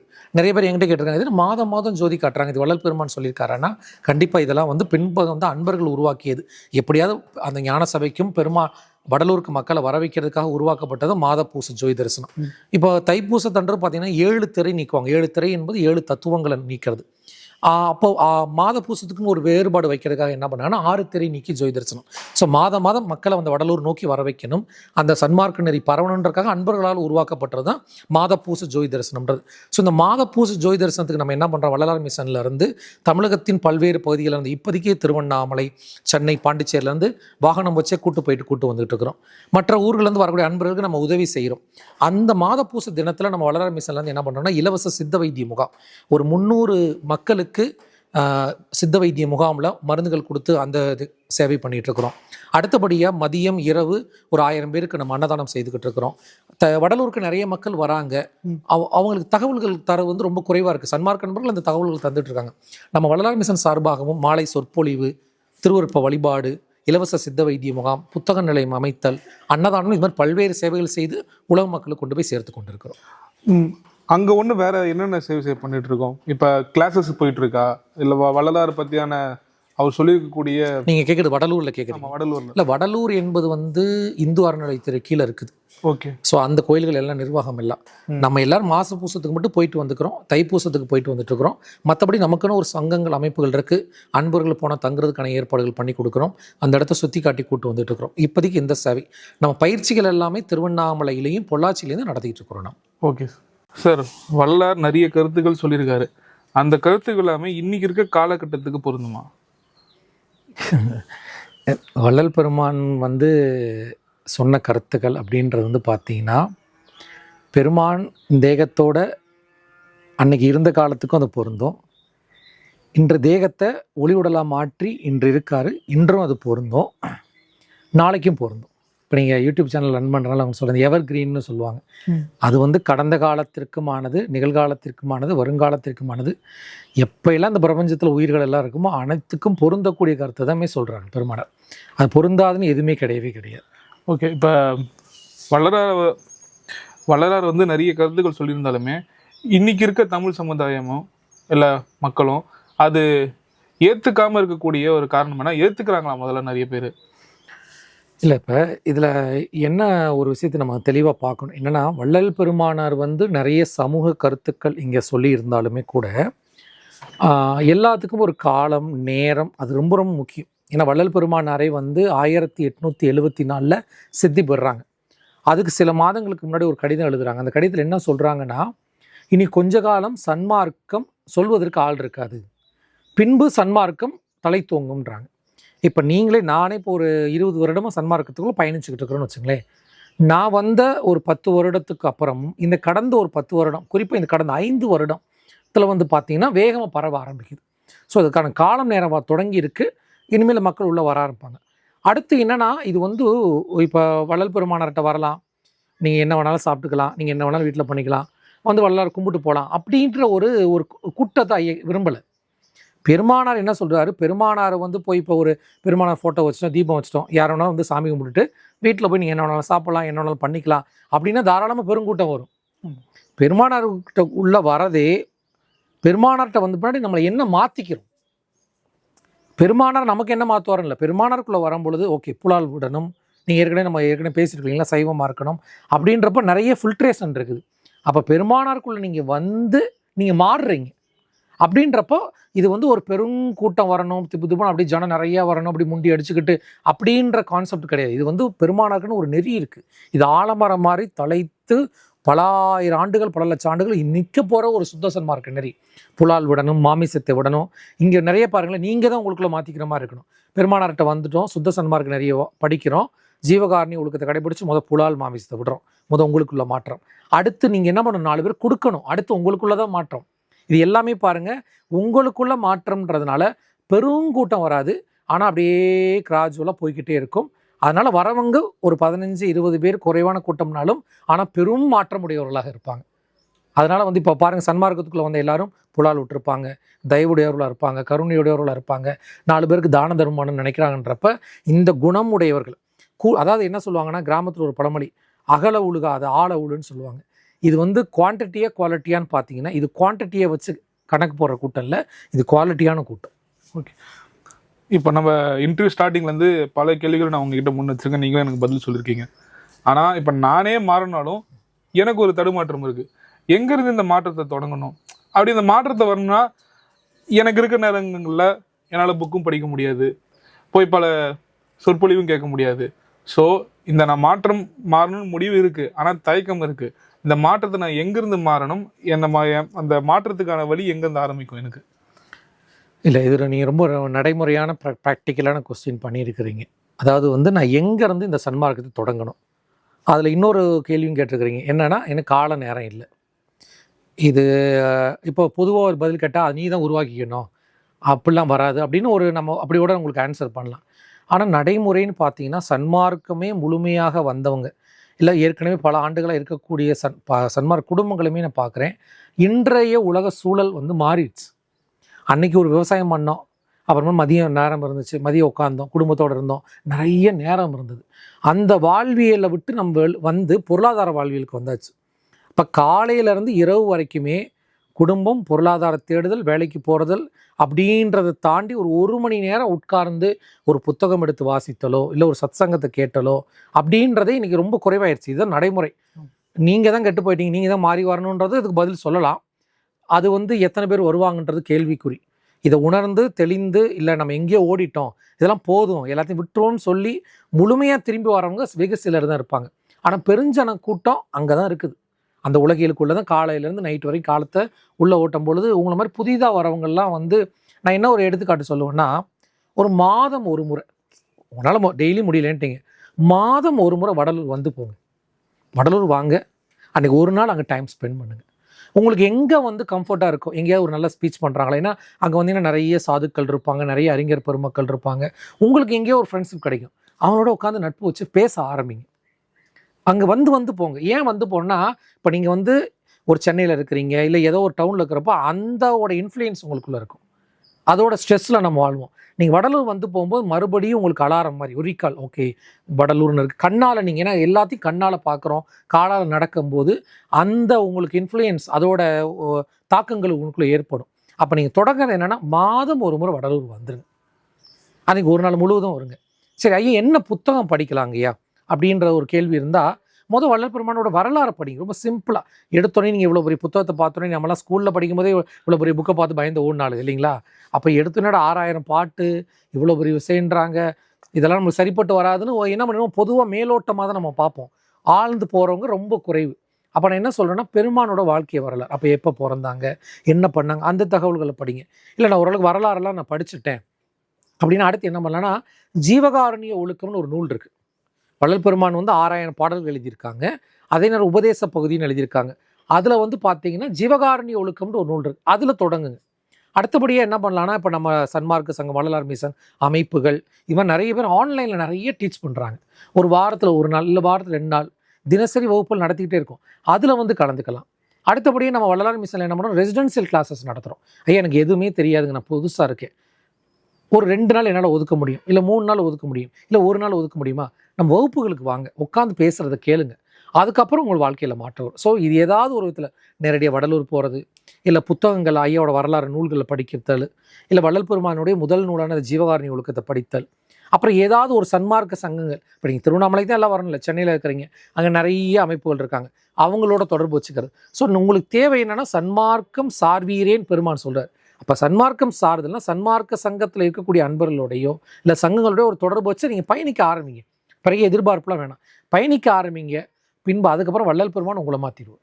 ஓகே சார், இந்த வீடியோ பார்க்கக்கூடிய ஆடியன்ஸுக்கு நீங்கள் வள்ளலார் சார்ந்தும் வள்ளலார் மிஷன் சார்ந்தும் ஏதாவது சொல்ல வேண்டிய கருத்துக்கள் இருந்தாலும் நீங்கள் ஷேர் பண்ணலாம். ரொம்ப நன்றி. நீங்கள் இந்த நம்ம யூடியூப் சேனலில், சர்வம் யூடியூப் சேனலில் எனக்கு வாய்ப்பு கொடுத்ததுக்கு. நம்ம தொடர்ந்து பேசுவோம். ஏன்னா வள்ளல் பெருமான் அப்படின்றது ஒரு பெரிய பல்கலைக்கழகம், ஒரு கடல் மாதிரி. அதனால நாங்கள் ரொம்ப எளிமைப்படுத்தி, இதில் முக்கியமாக நாங்கள் பேசிக்கிட்டது என்னென்னா, ரொம்ப எளிமைப்படுத்துவோம் அப்படின்னு சொல்லி தான். ஏன்னா பெருமான் அப்படின்னாலே ஞானிகள் மகான்கள் அப்படின்னாலே அவங்க காடு மலை குகையில் இருப்பாங்க, நிறைய புக்கு படிக்கணும், நம்மளுக்கும் அதுக்கு அந்நிய மாதிரி நம்ம பார்த்துட்ருக்கோம். அப்படிலாம் கிடையாது. வள்ளல் பெருமான் உங்களுக்கு ஒரு குழந்தைக்கு சொல்லிக் கொடுக்குற மாதிரி கொடுக்குறாரு. உங்களுடைய டே டு டே, அதாவது அன்றாட வாழ்வியலுக்குள்ளே கலக்கிறார். நான் ஒரு எடுத்துக்காட்டு சொல்கிறேனே, எல்லா ஞானிகள் மகான்கள் தியானத்தை பற்றி சொல்லிக் கொடுப்பாங்க, யோகத்தை பற்றி சொல்லிக் கொடுப்பாங்க, பெரிய பெரிய தத்துவங்களை பேசுவாங்க. நீங்களாம் சொன்னால் ஆச்சரியப்படுவீங்க. வள்ளல் பெருமான் காலையில் எழுந்திரிச்சு மலஜலம் எப்படி கழிக்கணும்னு எழுதுறாரு. எந்த அளவுக்கு ஒரு நடைமுறை குரு பாரு, ப்ராக்டிக்கல் குரு. காலையில் எழுந்திரிச்சு எப்படி பல்லு விளக்கணும், எப்படி மலஜலம் கழிக்கணும்னு சொன்ன அதே வள்ளல் பெருமானார் மரணமில்லா பெருவாழ்ன்ற பெரிய சப்ஜெக்டையும் பேசுகிறார். ஸோ எந்த எக்ஸ்ட்ரீமில் இருக்கார் பாருங்கள். அப்போ இவரை மாதிரி ஒரு குரு ப்ராக்டிக்கலாக கிடப்பாங்களா? அதனால் இன்றைக்கி வள்ளல் பெருமான் கொஞ்சம் புகழ் எல்லா பக்கம் கருத்துக்கள் பகிரப்படுது. அதனால் நீங்கள் என்னென்னா வாங்க, உள்ளே வாங்க. எல்லார்ட்டையும் சொல்ல, நீங்கள் எந்த எதிர்பார்ப்பு வேணாம். ஐயா நான் அசைவம் சாப்பிட்டுருக்கேன், நானும் வரலாமான்னா கண்டிப்பாக நீங்கள் தான் உள்ளே வரணும் இல்லைங்களா? இப்போ நல்லா புரிஞ்சுங்களே, நீச்சல் தெரிஞ்சவங்க நீச்சல் குளத்துக்கு பயன் கிடையாது. நீச்சல் கற்றுக்கணும்னு தெரிஞ்சவங்க தான் நீச்சல் குளத்து உள்ளே கற்றுக்க ஆரம்பிக்கணும் இல்லைங்களா? அப்போ ஐயா நான் மாமிசம் சாப்பிட்றேன், புலால் சாப்பிட்றேன், விடணும்னு நினைக்கிறேன், ஆனால் எப்படி ஆரம்பிக்கிறேன்னு தெரியல, எப்படி விடணும்னு தெரியல, நான் என்னை மாற்றிக்க நினைக்கிறேன்னா முதல் நீங்கள் உள்ளே வாங்க, சங்கத்துக்குள்ளே வாங்க.